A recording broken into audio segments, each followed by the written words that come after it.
Hello D students, कैसे हो आप सब। Welcome to my chemistry classes. आज हम स्टार्ट करने वाले हैं क्लास 12 का हमारा 5th चैप्टर। जो मैं पढ़ाने जा रहा हूँ आपको वो है हमारा aldehydes, ketones and carboxylic acids. इससे पहले हमने 4 चैप्टर कवर कर लिए: solutions, chemical kinetics, halo alkane, hello arene, उसके बाद एल्कोहल्स, फिनोल्स और ethers. Jammu and Kashmir board के लिए हमने कवर कर लिए हैं, उनके प्रीवियस ईयर क्वेश्चन सब कुछ कवर कर लिया है। तो आई होप आपको वो सब कुछ समझ में आया होगा। तो अभी हम देखने वाले हैं एल्डिहाइड्स, कीटोन्स और कार्बोक्सिलिक एसिड्स। ठीक है, तो हमारा सेटअप भी थोड़ा सा इंप्रूव हो चुका है। ठीक है, तो अभी मैं कोई इमेज दिखाना चाहूँ अगर आपको, तो वो भी मैं दिखा सकता हूँ। जैसे देखो, जैसे अगर मुझे ये दिखाना हो, ये दिखाना हो, तो ये भी हम आराम से देख सकते हैं। ठीक है, तो चलो सीधा सीधा देख लेते हैं। पहले इस चैप्टर में हम कैसे पढ़ेंगे, क्या क्या स्टडी करेंगे। ठीक, देखो पहले हम देखेंगे इस चैप्टर की इंट्रोडक्शन। ठीक है, पहले हम इंट्रोडक्शन देखने वाले हैं, उसके बाद हम देखेंगे नोमेनक्लेचर। जैसे हमने पहले ऑर्गेनिक के चैप्टर स्टडी किए वैसे ही हम इसको स्टडी करेंगे, कोई और नया तरीका नहीं है। ठीक, पहले इंट्रोडक्शन देखेंगे। क्लासिफिकेशन इसमें नहीं पढ़नी है हमें। ठीक है, क्लासिफिकेशन सिलेबस में नहीं दी हुई है, तो क्लासिफिकेशन को छोड़ो। पहले इंट्रोडक्शन, फिर इसका नोमेनक्लेचर देखेंगे, aldehyde, ketones and carboxylic acid वाला। ठीक है, फिर हम देखेंगे स्ट्रक्चर ऑफ कार्बोनाइल ग्रुप। ये कार्बोनाइल ग्रुप क्या होता है, ये आज ही हम इसी वीडियो में पढ़ने वाले हैं। ठीक है, तो इसकी स्ट्रक्चर देखने वाले हैं। ठीक, उसके बाद हम देखेंगे methods of preparation of aldehydes and ketones. Methods of preparation देखने वाले हैं एल्डिहाइड्स और कीटोन्स की। ठीक है, उसके बाद हम देखेंगे एल्डिहाइड और कीटोन्स की फिजिकल प्रॉपर्टीज। फिर हम देखेंगे एल्डिहाइड एंड कीटोन्स की केमिकल रिएक्शंस। ठीक, तो यहाँ जाके हमारा एल्डिहाइड और कीटोन वाला पार्ट पहले हम स्टडी करेंगे, यहाँ वो खत्म होगा। उसके बाद सेम यही चीजें हम पढ़ेंगे कार्बोक्सिलिक एसिड्स के लिए। ठीक है, कार्बोक्सिलिक एसिड का स्ट्रक्चर, इसका नोमेनक्लेचर, ठीक है, इनकी फिजिकल प्रॉपर्टीज, कार्बोक्सिलिक एसिड की फिजिकल प्रॉपर्टीज और केमिकल रिएक्शंस। ठीक है, और हम इसी के बीच में यूजेस ऑफ एल्डिहाइड्स और कीटोन्स ये भी पढ़ेंगे, और यूजेस ऑफ कार्बोक्सिलिक एसिड्स ये भी पढ़ेंगे। तो ये चैप्टर जो है थोड़ा सा लेंथी है, तो total I think 7 to 8 videos में मैं कवर कर दूंगा इसको। ठीक है, तो कोशिश करेंगे जितनी पॉसिबल डिटेल हमारे सिलेबस में है, हमारी बुक में है, उतनी ही डिटेल में आपको ये कराया जाए। ठीक है, तो आप अपनी नोटबुक निकालो, अपना पेन निकालो, तो लिखना स्टार्ट कर दो। तो पहले ये देख लेते हैं कि आज की वीडियो में हम क्या स्टडी करेंगे। ठीक, तो आज की वीडियो में हमारा पहला रहेगा इंट्रोडक्शन देखेंगे। उसके बाद हम कुछ इसके यूजेस वगैरह देखेंगे, कहाँ कहाँ इस्तेमाल होते हैं, एल्डिहाइड्स कैसे बनते हैं। ठीक है, बनते ही नहीं मतलब कहाँ कहाँ से मिलते हैं, क्या क्या इस्तेमाल है, वो देखेंगे। फिर उसके बाद हम नोमेनक्लेचर देखने वाले हैं, बहुत सारी एग्जांपल्स करेंगे इसकी। उसके बाद हम देखने वाले हैं स्ट्रक्चर ऑफ कार्बोनाइल ग्रुप। ठीक है, कार्बोनाइल ग्रुप जो होता है C double bond O group. ठीक है, इसकी स्ट्रक्चर देखेंगे। ठीक, तो चलो स्टार्ट करते हैं। पहले इंट्रोडक्शन, चलो आप लिखो पहले इंट्रोडक्शन। तो देखते हैं इंट्रोडक्शन में हम एल्डिहाइड्स क्या होते हैं, कीटोन्स क्या होते हैं, कार्बोक्सिलिक एसिड्स क्या होते हैं, कैसे कैसे ग्रुप इनमें यूज होते हैं। उसके बाद हम इसमें देखने वाले हैं इसके कुछ यूजेस, ये जो कंपाउंड्स होते हैं ज़्यादा किस काम आते हैं। ठीक है, ये चीज़ें देखेंगे हम इंट्रोडक्शन में। तो आप लिख लो अपनी नोटबुक पे इंट्रोडक्शन। तो फिर करते हैं स्टार्ट इसको। तो आप देखो पहले, पहले देखो कि यहाँ मैं एक पॉइंट लिखने वाला हूँ, आप भी ये पॉइंट लिखो। लिखो यहाँ,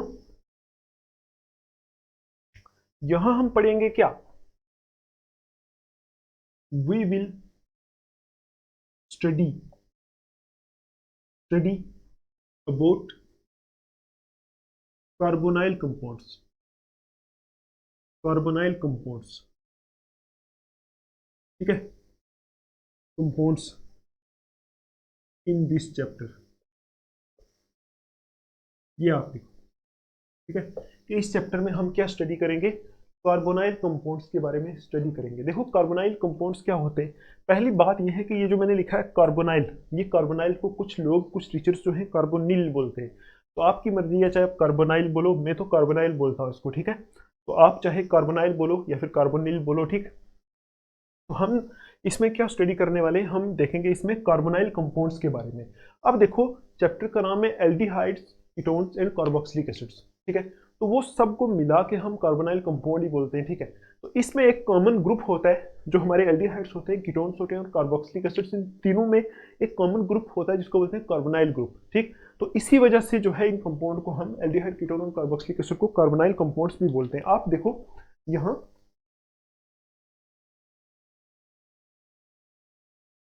ठीक है, देखो कार्बोनाइल कंपाउंड्स क्या होते हैं, आप बोलोगे, यहां लिखोगे the compounds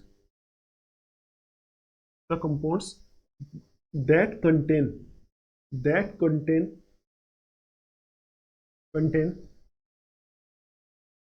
the compounds that contain C double bond O, ऐसा ग्रुप, ये जो ग्रुप होता है C double bond O group, ठीक है, are called carbonyl compounds, are called carbonyl compounds, ठीक, कार्बोनाइल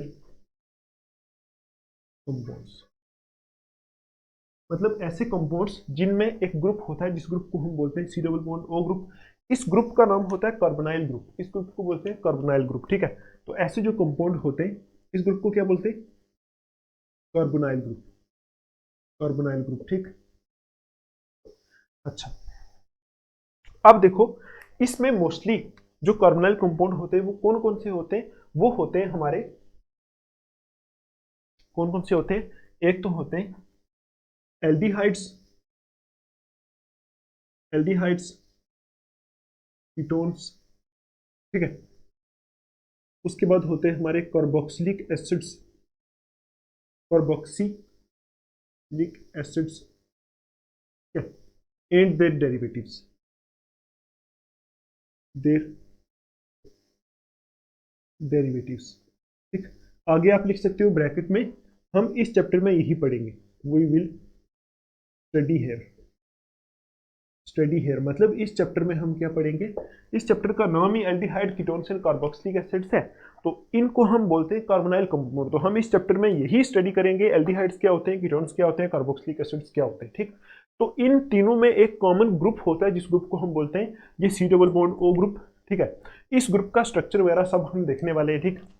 तो इस ग्रुप को बोलते हैं कार्बोनाइल ग्रुप। तो इन एल्डिहाइड, कीटोन और कार्बोक्सिलिक एसिड और इनके कुछ डेरिवेटिव्स में ये ग्रुप होता है, इन कंपाउंड्स को बोलते हैं कार्बोनाइल कंपाउंड्स। तो तभी मैंने लिखा है कि इस चैप्टर में हम कार्बोनाइल कंपाउंड्स के बारे में स्टडी करेंगे। आप देखो ये इंट्रोडक्शन वाला पार्ट है, मैं 3-4 पॉइंट जो इंपॉर्टेंट है वो एक बार लिख लेता हूँ, तो फिर मैं आपको समझाऊंगा, ठीक है। क्योंकि ऐसे अगर मैं लिखना स्टार्ट कर दूँ फिर थोड़ी सी लेंथी हो जाएगी वीडियो, थोड़ी प्रॉब्लम आ सकती है, ठीक है। तो चलो मैं इसको एक बार लिख लेता हूँ, आप वेट करो।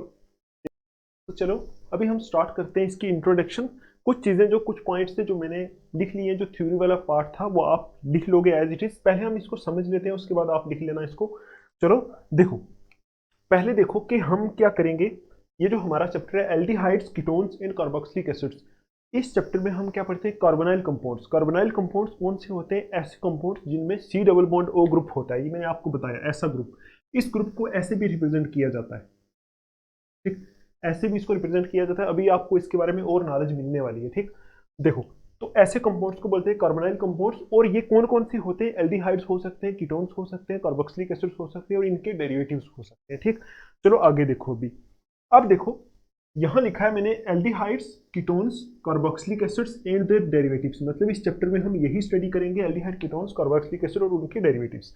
अभी देखो कि एल्डिहाइड में क्या होता है, देखो इन aldehydes carbonyl group is attached to either two H atoms or one R or AR group and one H atom। आप देखो जो एल्डिहाइड्स होते हैं वो कैसे होते हैं, उसमें ये जो कार्बोनाइल ग्रुप होता है, देखो कार्बोनाइल ग्रुप है ना ये, इसको हम ऐसे दिखाएंगे। अगर आप देखो एल्डिहाइड की बात अगर हम करें, एल्डिहाइड कैसे होते हैं, कार्बोनाइल ग्रुप ये होता है सी डबल बॉन्ड ओ, एक ऐसे बॉन्ड एक ऐसे, इस ग्रुप को बोलते हैं कार्बोनाइल ग्रुप। तो एल्डिहाइड में या तो ये दोनों H के साथ अटैच होता है, ठीक है, अगर कार्बोनाइल ग्रुप जो है ये वाला, ये दोनों H के साथ अटैच है तो ये क्या है, ये एक एल्डिहाइड है, ठीक, ये भी एक एल्डिहाइड है, ठीक। या फिर ये कैसा हो सकता है कि कार्बोनाइल ग्रुप जो है वो कैसा हो सकता है, सी डबल बॉन्ड ये वाला ग्रुप है ना, या एक H और एक R ग्रुप के साथ अटैच है, फिर भी एल्डिहाइड है, ठीक है। देखो आपको पता है, आपने 11th क्लास में पढ़ा था कि जो एल्डिहाइड का ग्रुप होता है, एल्डिहाइडिक ग्रुप, उसको बोलते हैं, कौन सा ग्रुप होता है, वो CHO ग्रुप, CHO ग्रुप होता है एल्डिहाइड ग्रुप, ठीक है। और ये जो CHO ग्रुप होता है इसकी स्ट्रक्चर कैसी होती है, ऐसी, C double bond O single bond H, यही होती है। तो अब आप अगर इसको देखोगे तो इसको देखोगे, अगर ये भी तो वही चीज है, देखो C double bond O, C double bond O single bond H, ये और ये बिल्कुल सेम है तो वही CHO ग्रुप ही है। तो वही मैंने बोला है कि अगर कार्बोनाइल ग्रुप के साथ क्या होंगे, दोनों H अटैच होंगे तो वो भी एल्डिहाइड है कार्बोनाइल ग्रुप के साथ। अगर एक H अटैच होगा और एक R अटैच होगा, या फिर R के साथ AR भी आप लिख सकते हो, तो ये भी क्या है, हमारा एल्डिहाइड है, ए आर का मतलब है आर, या फिर ए आर इसका मतलब है, आर का मतलब है एल्काइल ग्रुप, ए आर का मतलब है एराइल ग्रुप। एराइल का मतलब है एरोमेटिक वाला, ये भी अटैच हो सकता है, तो इसको बोलते हैं हम क्या, एल्डिहाइडिक ग्रुप। ठीक, तो आई होप आपको ये समझ में आया होगा। अगर आप इसको पढ़ोगे, लिख के एक बार स्टडी करने की कोशिश करोगे, तो वही लिखा है कि एल्डिहाइड में क्या होता है, कार्बोनाइल ग्रुप जो होता है या तो दोनों एच एटम से अटैच होता है, या फिर एक एच और एक आर, या फिर ए आर के साथ अटैच होता है। वही लिखा है ना, one R, R a R group and one H atom. एक आर या फिर ए आर ग्रुप होता है और एक एच एटम होता है। ए आर का मतलब आपको पता है, पीछे वाले चैप्टर अगर आपने पढ़े हैं तो ए आर का मतलब है बेंजीन रिंग, इतना मान लो आप। ठीक, तो ये होते हैं हमारे एल्डिहाइड। तो आई होप आपको ये समझ में आया होगा कि एल्डिहाइड क्या होते हैं। अब देखो कीटोन्स में क्या होता है, आपने 11th क्लास में पढ़ा था कि जो कीटोन होते हैं, उनमें कौन सा ग्रुप होता है, सीओ ग्रुप। ठीक, सीओ ग्रुप कैसा होता है, सीओ ग्रुप की स्ट्रक्चर होती है ऐसी, सी डबल बॉन्ड ओ, और ऐसा ऐसा होता है कीटोन ग्रुप। ठीक, तो ये तो एक्चुअल में कार्बोनाइल ग्रुप है। अब आपको पता है अगर इसके दोनों तरफ आर आर लगे होंगे, आर का मतलब है दोनों तरफ एल्काइल ग्रुप लगे होंगे, तो वो कीटोन बन जाता है। जैसे देखो, जैसे यहाँ सी लिखा है, डबल बॉन्ड ओ लिखा है, इधर CH3 लगा दिया, इधर भी CH3 लगा दिया, तो ये कौन सा हो गया, ऐसे कंपाउंड को बोलते हैं कीटोन। ठीक, देखो इसको ऐसे भी लिखा जा सकता है ना, सी डबल बॉन्ड ओ CH3, तो ये एक किस्म का, ये देखो यहाँ ये ग्रुप लगा है, इसको कीटोन बोलते हैं। ठीक, देखो अगर एक सर, ये जो C double bond O group है ना, इसके एक तरफ अगर H लगा हुआ है, ठीक है, एक तरफ H लगा या फिर दोनों तरफ H लगे, तो वो एल्डिहाइड है। ठीक, उसके बाद इस ग्रुप के एक तरफ या दूसरी तरफ, किसी भी तरफ H अगर नहीं लगा हुआ तो ये कीटोन है, बस और कुछ नहीं, इसमें इतना ही फर्क है। ठीक है, तो वही यहां लिखा है कि इन ketones carbonyl group is attached to two alkyl या एराइल ग्रुप्स। देखो वही लिखा है कि कीटोन में क्या होता है, जो कार्बोनाइल ग्रुप होता है या तो वो दो एल्काइल के साथ जुड़ा होता है या दो एराइल ग्रुप के साथ जुड़ा होता है। तो वही यहां देखो, इस केस में आप ऐसा भी बोल सकते हो कि जो सी डबल बॉन्ड ओ है, यहाँ आर भी हो सकता है, इधर आर भी हो सकता है, या फिर दोनों तरफ ए आर, इधर भी ए आर हो सकता है, देखो एराइल, इधर भी एराइल हो सकता है, या फिर एक साइड एराइल हो सकता है और एक साइड एल्काइल हो सकता है, ऐसा भी हो सकता है। ठीक, तो अब देखो यहाँ लिखा है कि इन ketones carbonyl group is attached to two alkyl या फिर एराइल ग्रुप। मतलब कीटोन में जो कार्बोनाइल ग्रुप होता है, C double bond O group, वो दोनों एल्काइल के साथ भी जुड़ा हो सकता है, ठीक है, दोनों एराइल के साथ भी जुड़ा हुआ हो सकता है, और एक एल्काइल एक एराइल के साथ भी जुड़ा हुआ हो सकता है। अब देखो इस बेस पे हम क्या करते हैं, देखो यहां वही लिखा आगे जो मैंने आपको बोल दिया, both groups can be similar और डिफरेंट। मतलब जो दोनों ग्रुप होते हैं जो हमारे कीटोन के साथ जुड़े होते हैं, जैसे ये हमारा कीटोन है, देखो सी डबल बॉन्ड ओ, तो यहाँ ये दो है ना, तो यहाँ जो ग्रुप या तो आर हो सकता है, इधर भी आर हो सकता है, या फिर इधर आर और इधर ए आर हो सकता है। तो आप बोलोगे, ये मैंने लिखा है both groups can be similar और डिफरेंट, मतलब दोनों ग्रुप सेम भी हो सकते हैं, डिफरेंट भी हो सकते हैं। तो अगर दोनों ग्रुप सेम होंगे तो ऐसे कीटोन को बोलेंगे सिंपल कीटोन्स। ठीक है, दोनों ग्रुप सेम होंगे तो बोलेंगे सिंपल कीटोन। जैसे ये वाला कीटोन है, देखो इस तरफ भी CH3 लगा है, इस तरफ भी CH3 लगा है, तो ये क्या है, एक सिंपल कीटोन है। ठीक, अगर दोनों ग्रुप डिफरेंट होंगे तो इस ऐसे कीटोन को बोलते हैं मिक्स्ड कीटोन। देखो जैसे ये वाली एग्जांपल है, ये मिक्स्ड कीटोन की एग्जांपल है, मिक्स्ड कीटोन। ठीक, आई समझ आपको। तो वही यहां मैंने लिखा है कि both groups can be similar और different, if similar these are called simple ketones, if different different these are called mixed ketones. तो वही है कि अगर कार्बोनाइल ग्रुप के आसपास दोनों एल्काइल लगे हुए हैं या फिर दोनों एराइल लगे हुए हैं, दोनों सेम है, तो उसको बोलेंगे सिंपल कीटोन्स। अगर एक एल्काइल एक एराइल मतलब दोनों डिफरेंट है, तो उसको बोलेंगे मिक्स्ड कीटोन्स। ठीक, तो ये ऐसी इसकी एग्जांपल्स होती है। ठीक है, उसके बाद देखो ये वाला point, the carbonyl compounds in which carbonyl group is attached to OH group. ऐसे कार्बोनाइल कंपाउंड जहां कार्बोनाइल ग्रुप जो है वो OH ग्रुप के साथ अटैच है, तो ऐसे कार्बोनाइल कंपाउंड्स को हम बोलते हैं कार्बोक्सिलिक एसिड्स। देखो वही लिखा है, groups are called carboxylic acids, ये आपको पहले से ही पता है। देखो जैसे ऐसे C double bond O carbonyl group है, इधर भी बॉन्ड होती है, इधर भी बॉन्ड है। ठीक, अब देखो एक तरफ यहाँ OH लगा हुआ है, ठीक है, तो दूसरी तरफ यहाँ चाहे R लगा दो या फिर आप AR लगा दो। आर AR का मतलब क्या होता है आपको पता है, आर का मतलब है एल्काइल ग्रुप, AR का मतलब है एराइल ग्रुप। ठीक है, एराइल ग्रुप में आता है जो एरोमेटिक होते हैं, जैसे बेंजीन रिंग हो गई, वो आती है। तो ऐसे जो होते हैं इनको हम क्या बोलते हैं, कार्बोक्सिलिक एसिड्स। इसमें क्या मेन चीज़ है, ये कार्बोनाइल ग्रुप पे अटैच हुआ है किससे, OH ग्रुप से। तो ऐसे कंपाउंड्स जो होते हैं, ऐसे कार्बोनाइल कंपाउंड होते हैं, उनको क्या बोलते हैं, कार्बोक्सिलिक एसिड्स। ठीक, तो आई होप आपको पता चल गया होगा एल्डिहाइड कौन से होते हैं, कीटोन कौन से होते हैं, और कार्बोक्सिलिक एसिड्स कौन से होते हैं। ठीक, और इन तीनों को मिला के इनको क्या बोलते हैं, कार्बोनाइल कंपाउंड्स। क्यों बोलते हैं, क्योंकि इनमें एक कॉमन ग्रुप होता है। कौन सा ग्रुप होता है, ये C double bond O group, और इस ग्रुप को क्या बोलते हैं, कार्बोनाइल ग्रुप। अब देखो आगे, यहाँ देखो लिखा है the compounds in which OH group of acid is replaced by other groups. मतलब कभी कभी ऐसे भी कंपाउंड्स बनते हैं जिनमें जो OH ग्रुप होता है इस एसिड का, इसको रिप्लेस किया जाता है और ग्रुप के साथ।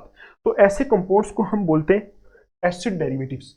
मतलब देखो यहाँ लिखा है the compounds in which OH group of carboxylic acid, यहाँ कार्बोक्सिलिक एसिड कर सकते हो आप, कार्बोक्सिलिक एसिड।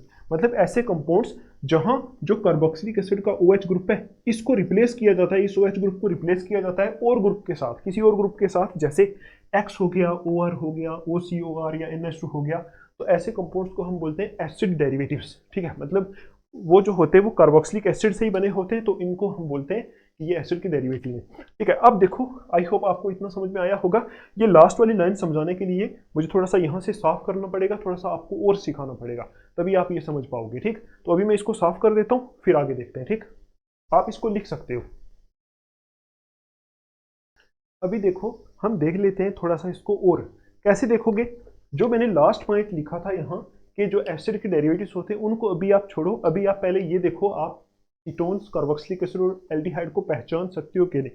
जैसे देखो मैं यहाँ देख रहा हूँ, हमारे पास ये कंपाउंड है, हमारे पास RC डबल बॉन्ड OR, ऐसा भी लिखा हुआ मिल सकता है आपको।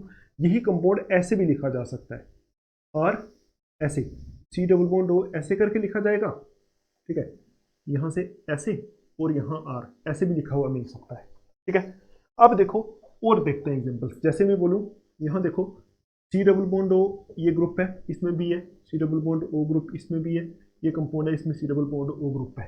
ठीक, इसमें देखो इस तरफ H लगा हुआ है, इस तरफ R लगा हुआ है। ठीक, इसमें इस तरफ OH लगा हुआ है, इस तरफ हमारा H लगा हुआ है। ठीक, इसमें देखो इस तरफ हमारा R लगा है, इस तरफ हमारा क्या लगा है, AR लगा है। ठीक, अच्छा और कंपाउंड्स देखो, जैसे मैं बोलूँ आपसे यहाँ C double bond O group है, इस तरफ लगा हुआ है हमारा H, इस तरफ लगा है AR। ठीक, या फिर ऐसा भी हो सकता है C डबल बॉन्ड O, इस तरफ CH3 लगा है, इस तरफ CH2 CH3 लगा है। ठीक, या फिर ऐसा देखो मिल सकता है आपको C double bond O COOH, COH नहीं, यहाँ OH आएगा और यहाँ आएगा R। ठीक, या फिर ऐसा देखो CH3 C double bond O OH ऐसा, या फिर ऐसा लिखा हुआ मिल सकता है आपको, ये बेंजीन रिंग लगी है, यहाँ C डबल बॉन्ड O लगा है और यहाँ लगा है CH3। ठीक, तो अब देखो ये आपको पहचानना है यहाँ से कि ये कौन कौन से कंपाउंड्स हैं। आप देखो अभी हमने देखा अगर कार्बोनाइल ग्रुप के साथ दोनों एल्काइल लगे हों तो क्या होता है, कीटोन, तो ये कीटोन है। ठीक, इसमें देखो ये भी वही चीज़ है, ये वही चीज़ है, ये कार्बोनाइल ग्रुप है, C double bond O carbonyl group होता है, इसके साथ दोनों R लगे हैं तो क्या है, कीटोन। ठीक, आई समझ। जैसे आपने 11th क्लास में पढ़ा था कि जो C double bond O group होता है ना, ये कीटोन का ग्रुप होता है। इसी तरह जो C डबल बॉन्ड O और H ग्रुप होता है ये किसका होता है, एल्डिहाइड का। और COOH ग्रुप जो होता है ये किसका होता है, कार्बोक्सिलिक एसिड का। ये आपने पढ़ा था। ठीक है, ये आपको आई होप दिख रहा होगा, अगर नहीं दिख रहा तो मैं यहाँ लिख देता हूँ कि आपने 11th में पढ़ा था, 11th में ये पढ़ा था। C double bond O group जो होता है कौन सा ग्रुप होता है, कीटोन का। इनको बोलते हैं फंक्शनल ग्रुप्स। आपको अगर नहीं पता तो आप एक बार पहले जाके फंक्शनल ग्रुप रिवाइज कर लो। ठीक, ये होता है कीटोनिक ग्रुप। CHO ग्रुप जो होता है ना, ये होता है एल्डिहाइड ग्रुप। और COOH जो ग्रुप होता है इसको बोलते हैं कार्बोक्सिलिक एसिड ग्रुप। ठीक है, एसिड वाला ग्रुप होता है। देखो इसका स्ट्रक्चर ऐसा होता है, C डबल बॉन्ड OH ऐसा होता है, और इसका स्ट्रक्चर होता है ऐसा, C double bond O single bond OH ऐसा होता है। अब देखो इसमें वही चीज है और कुछ नहीं। इसमें देखो ये C डबल बॉन्ड OH क्या बन गया, CHO। ये तो एक्चुअल में CHO ग्रुप ही है। तो CHO ग्रुप कौन सा होता है, एल्डिहाइड का। तो इस ऐसे भी बोल सकते हो आप, तो ऐसे भी लिख सकते हो, कार्बोनाइल ग्रुप के साथ एक तरफ H लगा है एक तरफ R, तो कौन सा एल्डिहाइड, एल्डिहाइड है। इसी तरह यहाँ देखो कार्बोनाइल ग्रुप के साथ OH लगा हुआ है तो कौन सा है, एसिड है। कौन सा एसिड, कार्बोक्सिलिक एसिड। ठीक, अब देखो ना COOH तो ये बन गया ना COOH, तो ये तो वही ग्रुप है COOH ग्रुप। ऐसे आपको पहचानना आना चाहिए। अब देखो यहाँ कार्बोनाइल ग्रुप है, यहाँ R लगा है, यहाँ AR लगा है, तो दोनों ही ग्रुप लगे हुए हैं। तो ये तो बिल्कुल ऐसा ही है जैसा मैंने आपको बोला था, ऐसा दोनों तरफ R है, या फिर दोनों तरफ जो R है वो क्या है, डिफरेंट है। तो ऐसे को हम बोलते हैं मिक्स्ड कीटोन, इसको बोलते हैं मिक्स्ड कीटोन। ठीक, ये आपको जब तक पहचान नहीं आएगी कि कीटोन कौन सा है, एल्डिहाइड कौन सा है, कार्बोक्सिलिक एसिड कौन सा है, तो आप इस चैप्टर को नहीं पढ़ पाओगे, ठीक। इसलिए जो मैं आपको बता रहा हूँ, यहाँ देखो, यहाँ एक तरफ AR लगा है और एक तरफ H लगा है, तो कौन सा है, एल्डिहाइड, ठीक। क्योंकि ये देखो ना, ये ग्रुप वही बन रहा है, CHO ग्रुप, CHO, ये तो CHO ग्रुप है, एल्डिहाइड है। यहाँ देखो, एक तरफ ये ग्रुप लगा है, एक तरफ ये ग्रुप लगा है, आप खुद बताओ कौन सा है। ये भी R ग्रुप है, ये भी R ग्रुप है, दोनों R है, तो ये कीटोन है, तो मिक्स्ड कीटोन है, दोनों R डिफरेंट है, ठीक। इसमें देखो, ये तो एसिड है, आपको सीधा सीधा दिख रहा है, C double bond OH group है, मतलब टोटल क्या बन गया, COOH ग्रुप, COOH, तो ये कार्बोक्सिलिक एसिड है, ठीक। तो ये हमारा देखो, यहाँ C डबल बॉन्ड और OH लगा है, तो वही COOH ग्रुप है, तो ये भी हमारा एसिड है, कार्बोक्सिलिक एसिड, ठीक। आई समझ आपको। यहाँ देखो, ये कौन सा ग्रुप है, AR ग्रुप, एराइल ग्रुप ऐसा होता है, ठीक है, बेंजीन रिंग। और इस तरफ कौन सा ग्रुप है, R ग्रुप, तो वही चीज़ है, AR और R लगा है, तो आप बोलोगे कीटोन है, मिक्स्ड कीटोन, ठीक। तो ये कीटोन है हमारा। आई होप आपको ये थोड़ी सी पहचान इसकी आई होगी, ठीक है। तो चलो अभी देखते हैं हम, जो हमने लास्ट पॉइंट पहले लिखा था कि जब हम एसिड जो होता है, मतलब हमारा जो कार्बोक्सिलिक एसिड होता है कौन सा, इसको हम ऐसे अगर लिखें, C डबल बॉन्ड O, यहाँ लिख दें R, यहाँ लिख दें हम OH, ये होता है हमारा कार्बोक्सिलिक एसिड। इसको हम ऐसे भी लिख सकते हैं, RCOOH, ऐसे भी लिख सकते हैं, देखो RCOOH ऐसे भी लिख सकते हैं। इसका OH जब रिप्लेस किया जाता है, मतलब OH ग्रुप को यहाँ से हटा देते हैं, कभी कभी इसका जो OH ग्रुप होता है यहाँ से हटाते हैं, इसको हटा के हम क्या करते हैं, और ग्रुप लगा देते हैं, या तो R ग्रुप लगाते हैं, ठीक है, या फिर इसमें हम X ग्रुप लगाते हैं, वो डिफरेंट ग्रुप लगाते हैं, तो उस हिसाब से कैसे कैसे कंपाउंड बनते हैं, उनके नाम क्या होते हैं, उनको हम देखते हैं। वो जो कंपाउंड्स बनते हैं, देखो इस ग्रुप को जब हम हटाएंगे और इसकी जगह कोई और ग्रुप लगाएंगे, तो जो कंपाउंड्स बनते हैं उनको बोलते हैं एसिड डेरिवेटिव्स, एसिड डेरिवेटिव्स, ठीक है। एसिड डेरिवेटिव्स क्यों बोलते हैं, क्योंकि वो एसिड से डिराइव किए गए कंपाउंड्स होते हैं, ठीक। अब देखो 3-4 होते हैं वो, यहाँ मैं दिखाता हूँ आपको, एक यहाँ लगा दो, दूसरा यहाँ लगा दो, तीसरा यहाँ लगा दो, तो फोर्थ यहाँ। अब देखो, अगर मैं यहाँ से OH को हटा के यहाँ X लगा दूँ, X पता है आपको क्या होता है, पीछे वाली वीडियोस ऑर्गेनिक की आपने देखी है, तो X का मतलब होता है हेलोजन, ठीक। तो हेलोजन लगा सकते हो, तो कंपाउंड कुछ ऐसा बनेगा, R, मैं सीधा लिख देता हूँ C डबल बॉन्ड OX, ऐसा बनेगा, ठीक। OH को हटा दिया और X लगा दिया, यहाँ आप लिख सकते हो प्लस X कर दिया, माइनस OH कर दिया, ठीक। OH को यहाँ से माइनस कर दिया, मतलब हटा दिया, और X को यहाँ लगा दिया, तो ऐसा कंपाउंड बनता है, ठीक। अब देखो दूसरे में हम क्या करते हैं, हम इसको निकाल देते हैं, किससे, OR ग्रुप लगा देते हैं, ठीक। तो आपको पता है, इस OH को निकालो और क्या कर दो, प्लस OR कर दो, OR करो और माइनस OH कर दो, तो OR करेंगे तो R, C double bond O, OR बनेगा, ये कंपाउंड बन जाएगा, ठीक। अब देखो थर्ड में हम क्या करते हैं, इसमें OCOR लगा देते हैं, इस OH को हटाओ, क्या लगाओ, OCOR, प्लस कर दो और माइनस OH कर दो, तो OCOR का मतलब है RC डबल बॉन्ड O, उसके बाद OCOR, ये ऐसे लगा दो, तो ये कैसा बन गया, इसको भी देखने वाले। उसके बाद आप क्या करो, OH को हटाओ और NH2 लगा दो, यहाँ से OH को हटाया, प्लस NH2 कर दो और माइनस OH कर दो, मतलब NH2 प्लस कर दिया, OH को यहाँ से हटा दिया, तो ये बन जाएगा RC double bond O NH2, ठीक। तो अब देखो, ये जो कंपाउंड्स बन गए, ये कैसे बनाए हमने, ये बनाए हमने OH को हटा के, इस OH ग्रुप को हटाया, इसकी जगह डिफरेंट ग्रुप लगाए, ठीक। तो अब देखो इनके नाम क्या होते हैं, देखो यहाँ हमने हेलोजन ऐड किया, तो हेलोजन ऐड करने के बाद जो कंपाउंड बनता है, इस कंपाउंड, ऐसे कंपाउंड को बोलते हैं एसिड हैलाइड्स, ठीक, एसिड हैलाइड्स बोलते हैं इनको, ठीक।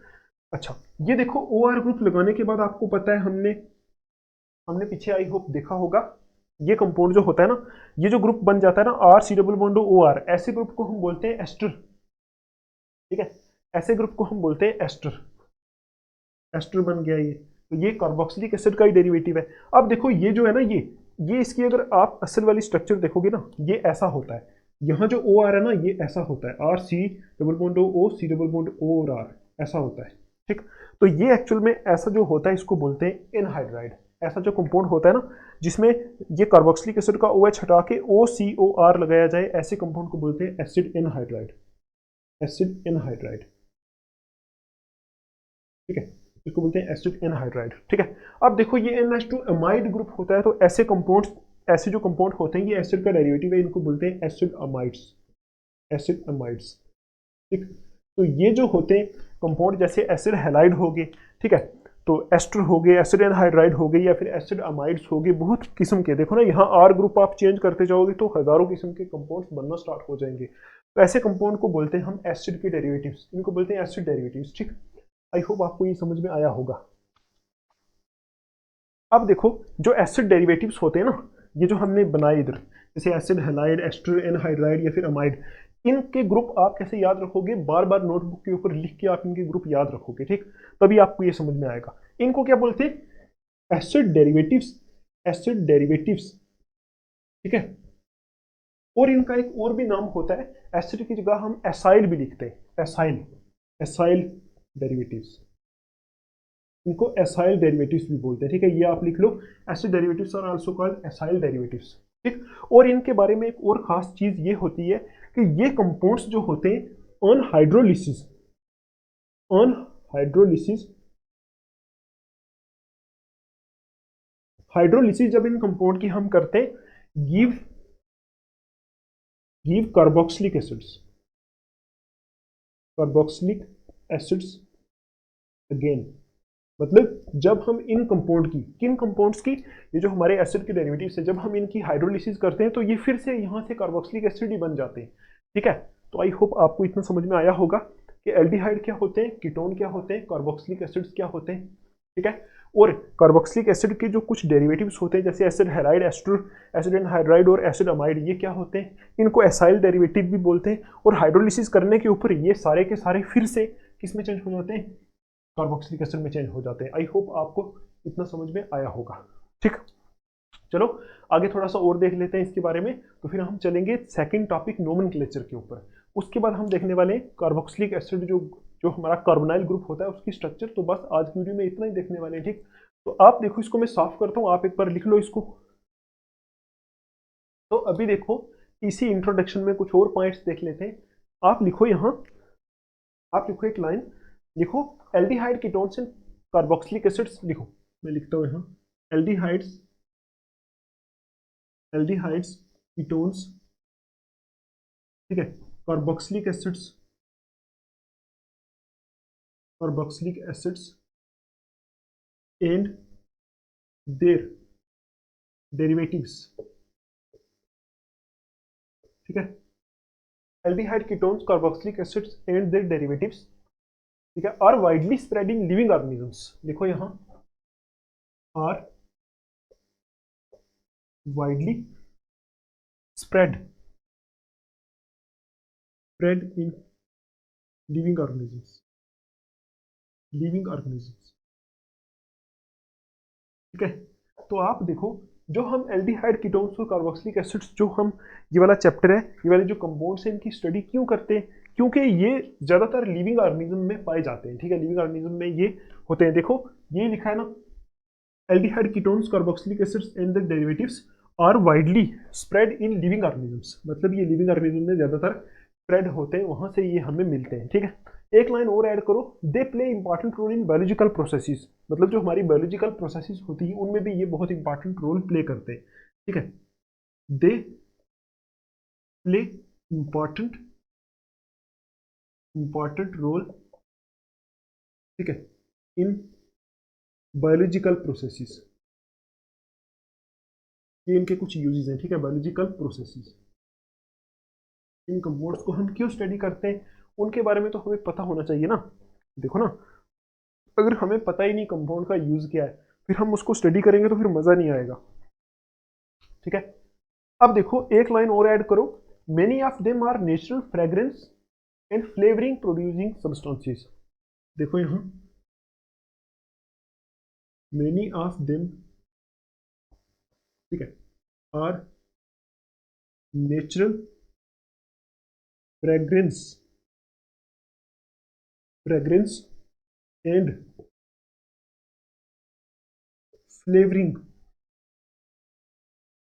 फ्लेवरिंग नहीं फ्लेवर लिख लो, फ्लेवर प्रोड्यूसिंग, प्रोड्यूसिंग सब्सटेंसेस। ठीक, आप देखो यहाँ, क्या हम एल्डिहाइड कीटोन्स को क्यों पढ़ते हैं? क्योंकि ये ज़्यादातर लिविंग ऑर्गेनिजम्स में पाए जाते हैं, ठीक है, और बायोलॉजिकल प्रोसेसेस जो होती है ना, उसमें इनका एक रोल होता है, ठीक। बायोलॉजिकल जो प्रोसेसेस होती है, मतलब इंसानों के अंदर भी पाए जाते होंगे, ठीक है, बाकी बायोलॉजिकल प्रोसेसेस जहाँ होती है, डाइजेशन वगैरह, ठीक है, वहाँ भी ये इनका काम होता होगा, ठीक। अब देखो, बहुत सारे यहाँ से जो है वो क्या होते हैं, natural fragrance and flavour producing substances होते हैं। मतलब बहुत सारे एल्डिहाइड कीटोन्स और कार्बोक्सिलिक एसिड्स किस काम आते हैं, कुदरत के बनाए हुए फ्रेग्रेंस जो होती है ना, ठीक है, या फिर फ्लेवर प्रोड्यूसिंग सब्सटेंसेस। फ्लेवर का मतलब आपको पता है ना, जैसे आपने आइसक्रीम खाई होगी, वेनिला फ्लेवर वगैरह, ऐसे स्ट्रॉबेरी फ्लेवर, तो ये डिफरेंट डिफरेंट फ्लेवर होते हैं ना, तो उन फ्लेवर प्रोड्यूसिंग सब्सटेंसेस भी ये होते हैं, मतलब नेचुरल कुदरत की तरफ से मिलने वाले कुछ ऐसे सब्सटेंसेस जो फ्लेवर प्रोड्यूस करते हैं, तो उनमें भी एल्डिहाइड कीटोन्स और कार्बोक्सिलिक एसिड्स यूज होते हैं। तो आप देखो, जैसे पहला आप लिखो, जैसे वेनिलीन, फर्स्ट लिखो आप, जैसे वेनिलीन जो होता है, वेनिलीन, ये हमें मिलता है, लिखो, obtained obtained from vanilla beans, vanilla beans, ठीक। जैसे वेनिलीन जो होता है ये वेनिला बीन से मिलता है। इसी तरह हमें सिनामेल्डिहाइड मिलता है, दूसरा CINNA, सिनामेल्डिहाइड, ठीक है, फ्रॉम सिनामोन, ठीक है, सिनामोन, सिनामोन से ये मिलता है, ठीक। अच्छा, उसके बाद सैलिसिल्डिहाइड भी मिलता है हमें, देखो थर्ड नंबर पे, एस, ठीक। ये कहां से मिलता है, फ्रॉम मिडो स्वीट,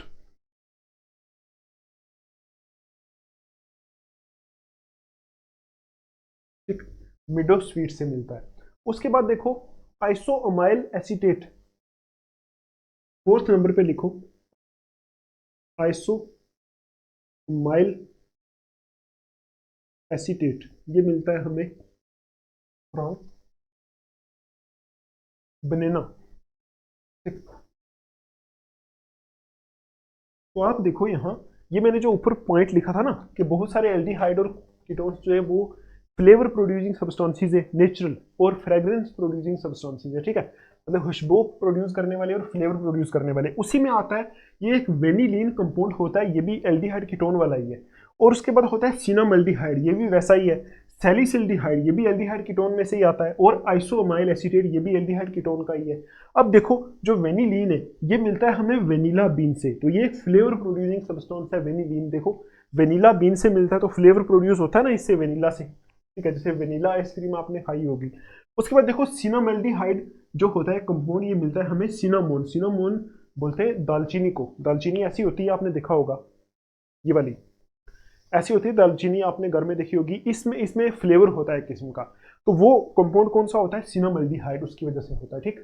अच्छा, उसके बाद देखो, सैलिसिल्डिहाइड भी एक कंपाउंड है, ये भी एक एल्डिहाइड है, ठीक है, ये भी कोई फ्लेवर प्रोड्यूसिंग है या फिर फ्रेग्रेंस प्रोड्यूसिंग है, मतलब ये भी बहुत काम की चीज़ है, आपने बहुत बार सुना होगा इसको, ठीक है। तो ये हमें मिलता है मेडो स्वीट, ये मेडो स्वीट जो होता है एक प्लांट होता है, मेडो की जगह देखो ऐसा प्लांट होता है ये मेडो स्वीट ऐसा प्लांट होता है। ये मेडो, मेडो का मतलब होता है जहाँ बहुत डोक होती है, जहाँ बहुत बड़े बड़े ग्राउंड होते हैं ना, जैसे किसी पहाड़ों के उधर ऊपर वाली साइड बहुत बड़े बड़े ग्राउंड होते हैं, जहाँ लोग क्या करते हैं, जो भैंसे वगैरह रखने वाले लोग होते हैं ना, वो वहाँ चले जाते हैं, उनको चराते रहते हैं जंगलों में बड़े बड़े, उनको बोलते हैं मेडो। तो वहाँ ये प्लांट होता है, यहाँ से हमें मिलता है हमारा सैलिसिल्डिहाइड, ठीक है, मेडो स्वीट, इस प्लांट को बोलते हैं मेडो स्वीट, ठीक।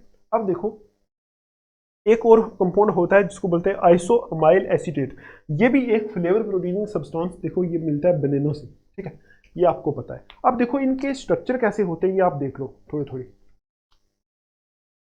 देखो, ये जो हमारा कंपाउंड है वेनिलीन, देखो इसका स्ट्रक्चर, ये आप बना लो, आपको काम आएगा, आपसे पूछा जा सकता है वेनिलीन कैसा होता है। मैं एक बार 3 बना लेता हूँ, फिर आपको बताता हूँ, ठीक। ऐसा, ठीक है, ये 3 रिंग्स आपने बनानी है। उसके बाद यहाँ इसमें ऊपर लगा दो OH, ठीक है, और नीचे लगा दो CHO, और इसमें आप लगा दो OCH2, यहाँ लगा दो CH3 लगा दो, TM2 नहीं CH3, ठीक। अच्छा, इसमें लगा दो आप CHO और यहाँ लगा दो OH, ठीक, ये लगा दो। और इसमें लगा दो CH डबल बॉन्ड CH, यहाँ लगा दो CH double bond CH single bond CHO, ये लगा दो, ठीक।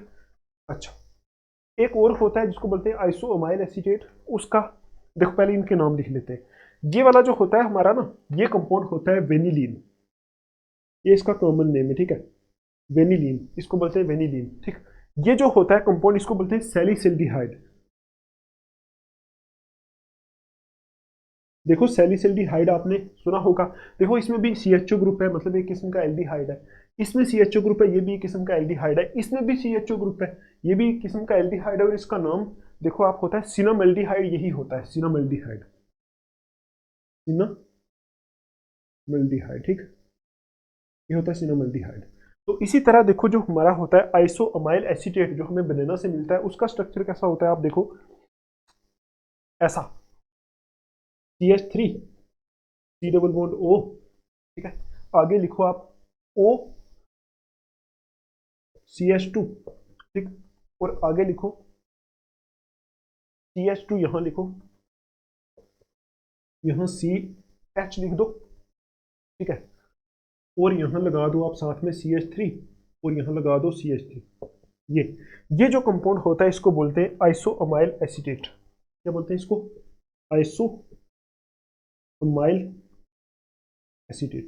तो आप देखो ये जो कंपाउंड्स है, इसमें भी ये एक किस्म का एसिड का डेरिवेटिव है। देखो यहाँ हमने ये OR ग्रुप है, ये किस्म का एस्टर है। देखो ये हमारा R ग्रुप है, ये हमारा कौन सा ग्रुप है? कार्बोनाइल ग्रुप है। और ये वाला जो ग्रुप है OR ग्रुप है, ये O और ये R है, ये किस्म का R ही है, ठीक है, अल्काइल ग्रुप है ना। तो ये एस्टर है किस्म का। तो आप देखो हम एल्डिहाइड कीटोन और कार्बोक्सिलिक एसिड की स्टडी इसीलिए करते हैं क्योंकि हमारे बहुत सारे नेचुरल सब्सटेंसेस में ये होते हैं। देखो जैसे वेनिला बीन से हमें ये मिलता है, ये वाला कंपाउंड, ठीक। तो उसके बाद देखो सिनामोन से हमें मिलता है कौन सा? सिनामेल्डिहाइड, वो लिखा है। सैलिसिल्डिहाइड देखो बहुत जगह काम आता है, हमें यहाँ से मिलता है, ये भी नेचुरल। बनाना से हमें आइसोअमाइल एसिडेट मिलता है, ये भी नेचुरल। तो मतलब एल्डिहाइड कीटोन की बहुत ज़्यादा इंपॉर्टेंस है, हमें इसको पढ़ना चाहिए, ठीक। अब देखो आप एक लाइन ऐड करो, ये जो कंपाउंड्स मैंने यहाँ लिखे वेनिलीन, सिनामेल्डिहाइड, ये वाले, ये किस काम आते हैं? ये आते हैं यूज्ड टू ऐड फ्लेवर्स, ठीक है, फ्लेवर ऐड करने के लिए यूज होते हैं। किस में flavour? To many food products, food products, ठीक है, एंड फार्मास्यूटिकल्स। आगे लिखो फार्मास्यूटिकल्स, PHARMA। फार्मास्यूटिकल्स का मतलब होता है जो बहुत सारी मेडिसिन होती है ना, मेडिसिन को बोलते हैं, उस पूरी कैटेगरी को फार्मास्यूटिकल बोलते हैं। तो वहाँ मेडिसिन के अंदर फ्लेवर ऐड करने के लिए भी यूज़ होते हैं, और बहुत सारे फूड प्रोडक्ट्स में भी फ्लेवर ऐड करने के लिए यूज़ होते हैं। अब देखो जो हमारे बाकी के जो एल्डिहाइड और कीटोन्स होते हैं ना, एल्डिहाइड, कीटोन्स और कार्बोक्सिलिक एसिड्स, ये किस लिए यूज़ होते हैं मोस्टली? बाकी के ये यूज़ होते हैं एडेसिव पेंट्स, परफ्यूम्स बनाने के लिए। देखो परफ्यूम्स बनाने के लिए एडेसिव, एडेसिव का मतलब आपको पता है चिपकने वाला। पेंट्स बनाने के लिए, एडेसिव पेंट्स बनाने के लिए यूज होते हैं, ठीक। उसके बाद आप देखोगे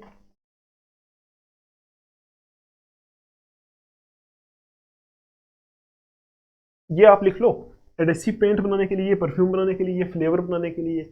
उसके बाद आप लिखोगे कि ये हमारे जो एसीटोन और एसिटिक एसिड होते हैं, कुछ सॉल्वेंट इन लेबोरेटरी में भी यूज होते हैं। सॉल्वेंट इन लैब्स, मतलब लैब्स के अंदर जो हमारी केमिस्ट्री लैब्स होती हैं उनके अंदर हमें सॉल्वेंट के तौर पे भी ये हमारे इनमें से ही एल्डिहाइड, कीटोन और कार्बोक्सिलिक एसिड में से ही वहाँ कंपाउंड्स बहुत सारे यूज होते हैं। तो आप देखो इतना पढ़ने के बाद, थोड़ा सा लेंथी हो गया आई थिंक, इतना पढ़ने के बाद आपको समझ में आ गया होगा कि हमारे लिए जो एल्डिहाइड, कीटोन्स और कार्बोक्सिलिक एसिड्स पढ़ना क्यों ज़रूरी है, ठीक। क्योंकि नेचुरल चीज़ों से मिलते हैं, हमें इनका बहुत काम है, बहुत जगह इस्तेमाल है इनका, ठीक। पेंट्स बनाना हो, ये फ्लेवर ऐड करना हो किसी में, वहाँ इनका यूज़ है, यूज़ होते हैं, ठीक। तो कौन से कार्बोक्सिलिक एसिड होते हैं, कौन से एल्डिहाइड होते हैं, कौन से उनके डेरिवेटिव होते हैं, वो भी आपको पता चल जाएगा आस्ता आस्ता, और अभी तक चल भी गया होगा। चलो अभी हम देखते हैं, इसको साफ करते आगे देखते हैं। हम देखो पढ़ेंगे कैसे। स्टार्टिंग में हम देखने वाले हैं सिर्फ एल्डिहाइड और कीटोन्स का प्रॉपर्टीज, उनकी फिजिकल प्रॉपर्टीज, केमिकल प्रॉपर्टीज, उनका नोमेनक्लेचर। और मैंने आपको बताया था कार्बोक्सिलिक एसिड वाला पार्ट हम लास्ट में पढ़ेंगे। तो अभी इसके बाद हमारा टॉपिक चलेगा nomenclature of aldehydes and ketones. ठीक, तो आप इसको लिख लो, मैं इसको साफ करता हूँ, फिर आगे चलते हैं। तो अभी हम देख रहे हैं nomenclature of aldehydes and ketones, सिर्फ अभी कार्बोक्सिलिक एसिड का नहीं। ठीक है, तो आप देखो नोमेनक्लेचर में हम जैसे पीछे वाले चैप्टर पढ़ते आ रहे हैं, तो वैसे ही हमने देखा है कि एक तो होते हैं कॉमन नेम्स और एक होते हैं कौन से, IUPAC नेम्स। तो देखो पहले मैं क्या करता हूँ, जल्दी जल्दी 4 पॉइंट्स में इसको कवर कर लेता हूँ कि कॉमन नेम कैसे रखें और IUPAC नेम जो होते हैं इनके कैसे लिखें। ठीक है, तो वो पॉइंट्स आपको समझाऊंगा तो आपको पूरा पता चल जाएगा। उसके बाद हम बहुत सारी एग्जांपल्स करेंगे, उनके नाम लिखेंगे तो आपको फिर समझ में आ जाएगा। ठीक, तो चलो अभी मैं एक बार लिख लेता हूँ, आप सिर्फ 2 सेकंड वेट करो। तो अभी देखो हमने नोमेनक्लेचर के कुछ इंपॉर्टेंट पॉइंट्स लिख लिए। ठीक है, इनको पढ़ने के बाद हम एग्जांपल्स करेंगे तो आपका नोमेनक्लेचर पक्का क्लियर होगा। ठीक, तो अभी देखो पहले आपको मैं बता दूं कि जब नोमेनक्लेचर हम देखेंगे तो एल्डिहाइड जो होते हैं ना, एल्डिहाइड में आपको चेक करना है CHO ग्रुप।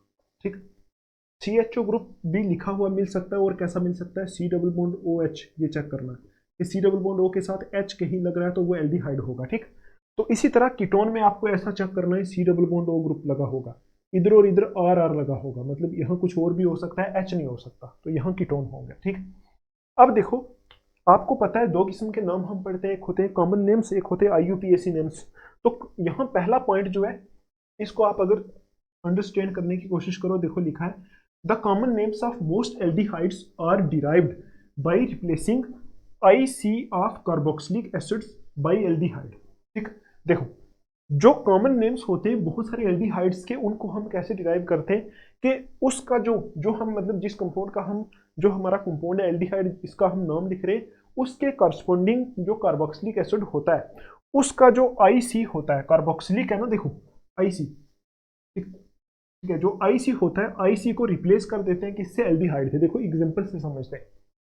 देखो जैसे मैं आपसे बोलूं हमारे पास कंपाउंड है ये वाला, देखो CH3, यहां देखते हैं इसकी एग्जांपल, CH3 CHO, ये कंपाउंड है। ठीक, तो आप देखो अगर इस कंपाउंड को, अगर सपोज ये कंपाउंड एसिड होता, अगर आपको थोड़ी सी भी नॉलेज है, आपने 11th क्लास में नोमेनक्लेचर पढ़ा है, तभी मैं इसको इतना ज़्यादा डिटेल में नहीं लेके जा रहा हूँ, आपने सब कुछ 11th क्लास में पहले पढ़ा हुआ है। ठीक, बस आपको थोड़ा सा समझाना है।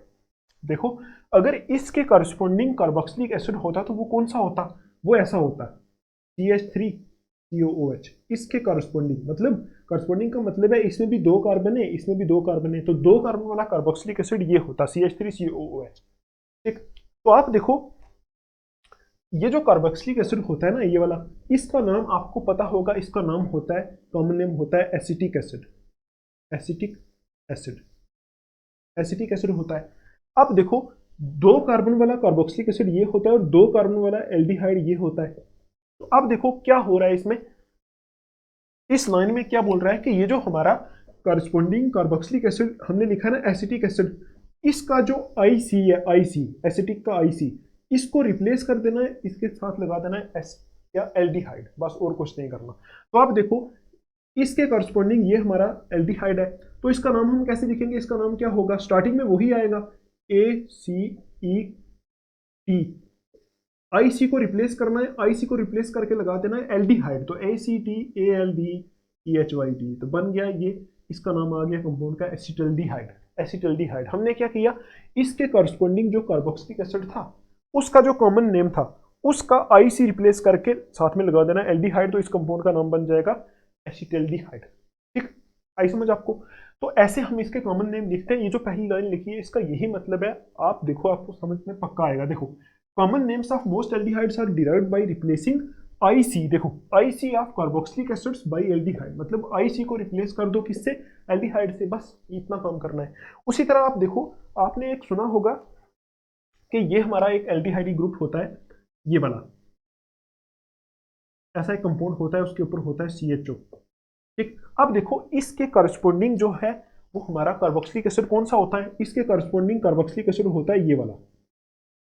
ठीक, ये COOH, इसके करस्पॉन्डिंग कुछ भी नहीं है, बस CHO की जगह COOH लगा है तो कार्बोक्सिलिक एसिड है, तो ये हमारा एल्डिहाइड है। तो आप देखो इसका नाम आपको पता है क्या होता है, बेंजोइक एसिड। बेंजोइक एसिड होता है ना, ठीक, बेंजोइक एसिड यही होता है इसका नाम। तो आप देखो, अगर इसका नाम बेंजोइक एसिड होता है तो इसका नाम क्या होगा, इसका नाम होगा बेंजल्डिहाइड।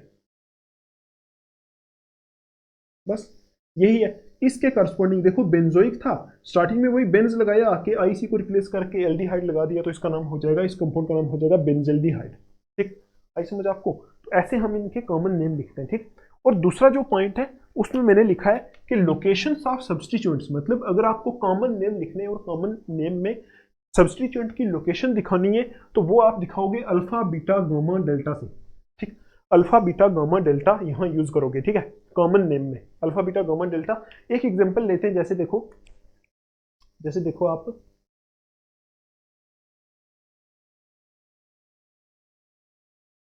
जैसे ये हमारा कंपाउंड है, ये वाला CH3 CH2 CH2 C double bond OH, देखो ये कंपाउंड है। और यहाँ इसमें एक चीज लगी हुई है, ये CH है ना, यहाँ यहाँ Br लगा है। अब देखो इस कंपाउंड का नाम कैसे रखोगे, कॉमन नेम लिखना है आपको इसका। तो आपको पता है ये कितना, 4 वाला है, 1 2 3 4, 4 कार्बन वाला है, मतलब कुछ ब्यूट से इसका नाम आएगा। ठीक है, देखो ब्यूट से नाम आएगा, 4 कार्बन है। अब देखो ये वाली जो पोजीशन होती है, देखो ये वाला ग्रुप है हमारा एल्डिहाइड ग्रुप, CHO ग्रुप ये है, इसके इस साइड वाली पोजीशन होती है अल्फा, यहाँ होती है बीटा, ये होती है पोजीशन गामा। तो आप क्या करोगे, कॉमन नेम में क्या करते हैं, अल्फा बीटा गामा से पोजीशन डिनोट करते हैं, बस और कुछ नहीं। IUPAC में क्या करते हैं, 1 2 3 से करते हैं, इतना ही फर्क है। तो आप देखो बीटा, बीटा पोजीशन पे क्या, ब्रोमो, तो आप लिखोगे इसका नाम बीटा ब्रोमो। ठीक है, तो अब देखो अगर ये हमारा एसिड होता, 1 2 3 4 कार्बन वाला ये ना, अगर ये एसिड होता तो इसका नाम होता ब्यूटेनोइक एसिड। तो अब ये हमारा एल्डिहाइड है तो इसका नाम होगा बीटा ब्रोमो ब्यूटाइरिल्डिहाइड, ब्यूटाइ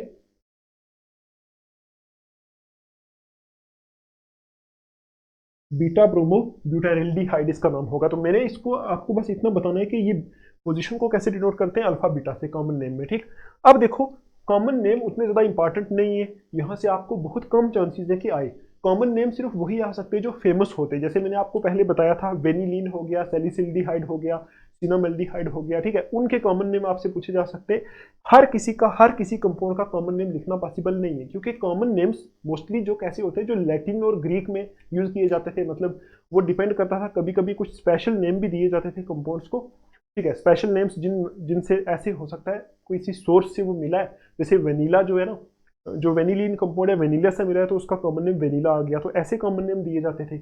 उनको हम हर कंपाउंड का कॉमन नेम नहीं लिख सकते। ठीक, हम क्या कर सकते हैं, हर एक कंपाउंड का IUPAC नेम लिख सकते हैं, कॉमन नेम हम लिख सकते हैं कुछ ऐसा करके। ठीक है, लेकिन ज्यादातर ये पूछे नहीं जाते, हम मोस्टली क्या करते हैं, IUPAC नेम लिखते हैं। तो वो आपको पता है, आपने 11th क्लास में नोमेनक्लेचर जब पढ़ा होगा, एल्डिहाइड के कॉमन नेम्स आपने देखे होंगे। देखो यहाँ यहाँ मैंने लिखा है कि IUPAC सिस्टम में आपको पता है सुफिक्स ऑल लगता है, सुफिक्स ऑल यूज होता है यहाँ एल्डिहाइड में, AL ऑल यूज होता है। और बाकी आपको पता है जो सब्सटीट्यूएंट होते हैं, जो भी होता है वो आपको मैंने इससे पहले जो चैप्टर पढ़ाए उसमें बहुत बार बताया कि कैसे कैसे प्रीफिक्स, कौन कौन सा प्रीफिक्स में लेना है, कौन सा प्राइमरी सुफिक्स में, कौन सा सेकेंडरी सुफिक्स में, वही सिस्टम यूज होगा। सिर्फ लास्ट में जो है एल्डिहाइड में ऑल लगता है, AL ऑल। ठीक है, ये आपको पता है, लास्ट में ऑल लगेगा। हम अभी एग्जाम्पल्स देखेंगे इसकी। ठीक, इसी तरह देखो कीटोन्स, तो पहली चीज आपको कीटोन का ग्रुप समझ में आना चाहिए। तो C डबल बॉन्ड R ये ग्रुप है। तो देखो यहां लिखा है common names are derived by naming two alkyl और एराइल ग्रुप्स, मतलब कॉमन नेम कैसे डिराइव किए जाते हैं, जो इसके इधर इधर और इधर, देखो या तो यहाँ दोनों एल्काइल हो सकते हैं या दोनों एराइल हो सकते हैं, या एक एल्काइल एक एराइल हो सकता है। इन दोनों के नाम दे के, नाम बोल के आप इसका कॉमन नेम क्या कर सकते हो, डिराइव कर सकते हो। ठीक है, तो अभी आप देखो वही लिखा है common names are derived by naming two alkyl और एराइल ग्रुप्स, मतलब दो एल्काइल या फिर एराइल ग्रुप्स के नाम देके आप इसका कॉमन नेम डिराइव कर सकते हो।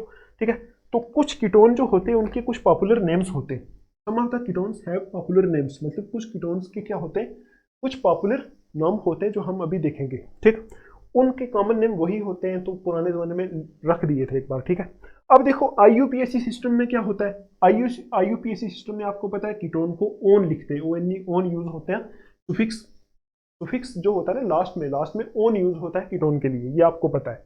और एक चीज आपको याद रखनी है, for cyclic ketone, cyclic ketone के लिए कार्बोनाइल कार्बन जो है उसको नंबर 1 देना है आपको। साइक्लिक कीटोन के लिए कार्बोनाइल कार्बन को नंबर 1 देना है, ठीक। तो इसमें मैंने एक पॉइंट जो है वो छोड़ दिया है, वो ये है कि देखो यहाँ लिखा है when CHO group is attached to a cyclic compound, जब CHO ग्रुप जो होगा वो साइक्लिक कंपाउंड के साथ अटैच होगा तो तब आप सुफिक्स कार्बल्डिहाइड लगाओगे, कार्बल्डिहाइड लगाओगे, ठीक।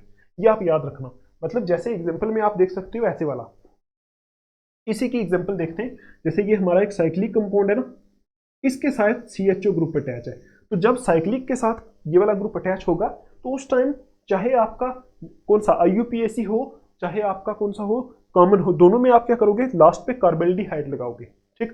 तो आप इसका नाम लिखोगे, ये जो कंपाउंड है ये क्या है, ये कंपाउंड है, इसको बोलते हैं साइक्लोहेक्सेन, साइक्लोहेक्सेन है ना ये, और ये एक एल्डिहाइड लगा तो इसको बोलेंगे साइक्लोहेक्सेन कार्बल्डिहाइड, ठीक है। तो अगर साइक्लिक पे लगा है तो आप ये ऐसे नाम रखोगे। तो इसमें अगर साइक्लिक कीटोन है तो उसमें आप कार्बोनाइल कार्बन को नंबर 1 दोगे। देखो इसकी भी कुछ एग्जांपल्स देख लेते हैं कीटोन्स की, ठीक है। तो आप देखो जैसे हमारा एक कीटोन होता है ये वाला CH3 C double bond O CH3, ये जो कीटोन है सबसे सिंपल कीटोन, मतलब सबसे पहला कीटोन होता है, इसका कॉमन नेम होता है एसीटोन, एसीटोन, ठीक।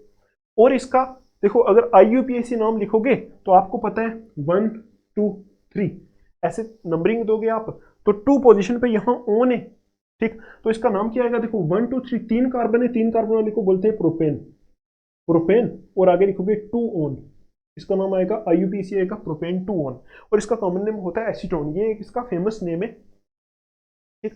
इसी तरह अगर देखो मैं आपको और बताता हूँ, यहाँ इसको साफ कर देते हैं थोड़ा सा। एक और कंपाउंड है जिसका आपको नाम याद रखना है।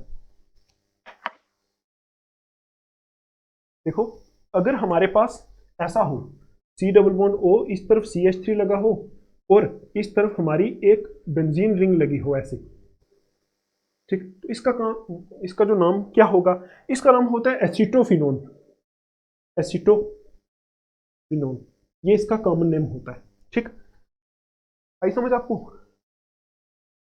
और यहाँ इसका IUPAC अगर आपको लिखना है तो आपको पता है ये ग्रुप कौन सा होता है, फिनाइल, इसको ग्रुप को बोलते हैं फिनाइल।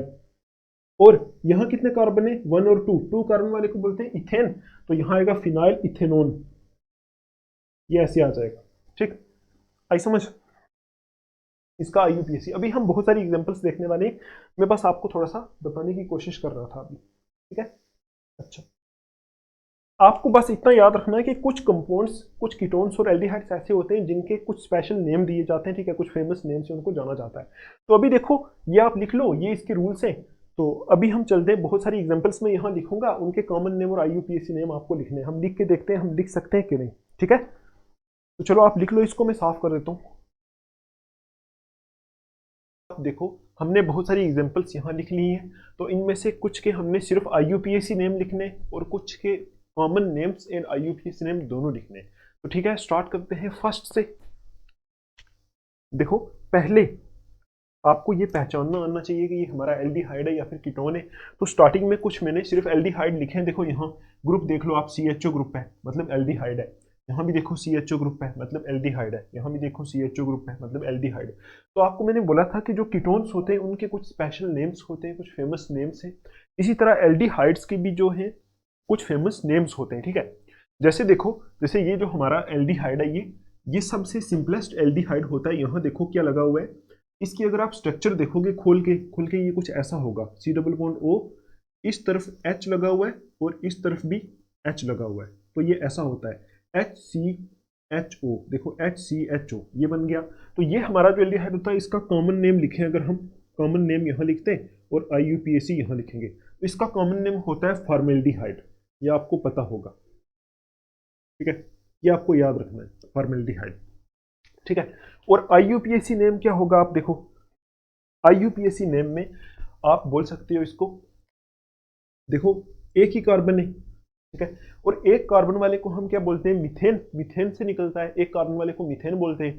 तो आपको पता है एल्डिहाइड के लिए क्या लगाते हैं, आगे एल्डिहाइड के लिए हम आल लगाते हैं, तो इसका IUPAC नेम हो जाएगा मिथेनॉल, ठीक है, मिथेनॉल हो जाएगा। AL लगाते हैं आगे, तो IUPAC नेम क्या हो जाएगा, मिथेनॉल। ठीक है, आई होप आपको समझ में आया होगा। अभी देखो ये दूसरा एल्डिहाइड है, 2 कार्बन वाला एल्डिहाइड है, तो इसका कॉमन नेम जो होता है, आप ऐसे याद रख लो, इसका कॉमन नेम होता है एसिटल्डिहाइड। ठीक है, कॉमन नेम होता है एसिटल्डिहाइड। और IUPAC नेम लिखना आपको आना ही चाहिए। तो IUPAC नेम क्या होगा, IUPAC होगा हमारा, देखो 1 और 2 कार्बन है, 2 कार्बन वाला इथेन बनता है, तो क्या बोलेंगे, इथेनॉल, बस और कुछ नहीं, इथेनॉल। ठीक है, समझ में आया आपको। अब देखो ये वाला जो है, इसको देखो, इसका हमारा कॉमन नेम क्या हो जाएगा, देखो कॉमन नेम के लिए आपको पता है पोजीशन को किससे डिनोट करते हैं, पोजीशन को डिनोट करते हैं अल्फा बीटा गामा डेल्टा से। ठीक, और पोजीशन डिनोट करते हैं अल्फा बीटा गामा डेल्टा से। और आपको मैंने बताया था जब रिंग के ऊपर CHO ग्रुप लगता है तो आगे उसके कार्बेल्डिहाइड लगा देते हैं, कार्बेल्डिहाइड। ठीक, तो आप देखो कैसे इसका नाम रखेंगे। देखो कॉमन नेम अगर आप लिखो तो आपको पता है जहां ग्रुप लगा हुआ है, इसका जो फर्स्ट वाला कार्बन होता है उसको बोलते हैं अल्फा कार्बन, इसको बोलेंगे बीटा कार्बन, इसको बोलेंगे गामा कार्बन। ठीक, तो आप देखो गामा पोजीशन पे क्या लगा है, मिथाइल ग्रुप। ठीक है, तो आप बोलोगे इसको गामा मिथाइल, गामा मिथाइल। उसके बाद देखो कॉमन नेम लिखना है ना, गामा मिथाइल, गामा पोजीशन पे मिथाइल है। उसके बाद ये जो ग्रुप है, ये वाला जो पूरा है, ये पूरी रिंग है, इसको बोलते हैं साइक्लोहेक्सेन। तो ये साइक्लोहेक्सेन है। ठीक है, और साथ में साइक्लोहेक्सेन, और ये इस रिंग के ऊपर ये CHO लगा हुआ है, तो इसको बोलते हैं, इसके लिए क्या यूज करते हैं, कार्बेल्डिहाइड। तो इसका नाम आएगा, कॉमन नेम आएगा गामा मिथाइल साइक्लोहेक्सेन कार्बेल्डिहाइड। ठीक है, कार्बेल्डिहाइड ये नाम आ जाएगा। ठीक है, अच्छा अब देखो IUPAC क्या आएगा, IUPAC के लिए क्या करोगे आप इसमें। ठीक है, IUPAC के लिए कुछ नहीं करना आपको, सेम जहां अल्फा बीटा गामा आपने दिया उसको 1 2 3 4 नंबर दे दो। तो यहां देखो ये 1 नंबर पे आएगा, क्योंकि 1 नंबर पे CHO लगा है, तो इसको 1 पोजीशन देंगे, इसको 2 देंगे, इसको 3 देंगे। ठीक है, इस कार्बन को, इस वाले कार्बन को 3 देंगे पोजीशन। अब देखो 3 पोजीशन पे मिथाइल लगा है, तो आप बोलोगे 3 मिथाइल। ठीक है, उसके बाद ये पूरा साइक्लोहेक्सेन ही है, तो लिखोगे साइक्लोहेक्सेन, और इसमें भी वही यूज करोगे कार्बेल्डिहाइड। ठीक है, कार्बेल्डिहाइड। आई होप आपको समझ में आया होगा। आप लिख लो इसको, ये 3 मिथाइल साइक्लोहेक्सेन कार्बेल्डिहाइड, इसका नाम आ जाएगा कौन सा, IUPAC नेम। अब देखो ये वाला जो लिखा है, इसका कैसे नाम लिखेंगे, देखो कितने कार्बन है इसमें, 1 2 3 4 कार्बन है। देखो 1 2 3 4 कार्बन है, और एक CHO ग्रुप लगा हुआ है, मतलब टोटल इसमें 5 कार्बन है। देखो इसका एक फेमस कॉमन नेम होता है इस वाले कंपाउंड का, कॉमन नेम, C का मतलब कॉमन नेम, I का मतलब IUPAC नेम। ठीक, कॉमन नेम में आप इसमें लिख लो, इसका नाम होता है वेलेरिल्डिहाइड, वेलेरिल्डिहाइड, वेलेरिल्डिहाइड, इसका नाम आप याद रखना। अगर 5 कार्बन वाला है, मतलब 1 2 3 4 5 कार्बन वाला है, एक CHO ग्रुप है, तो इसका कॉमन नेम होता है वेलेरिल्डिहाइड, ये इसका फेमस नेम है। ठीक, तो ये इसका कॉमन नेम होता है। अब देखो इसका IUPAC नेम कैसे रखेंगे, आपको पता है यहां से नंबरिंग देंगे 1 2 3 4 5। ठीक है, तो कैसे आएगा नाम इसका,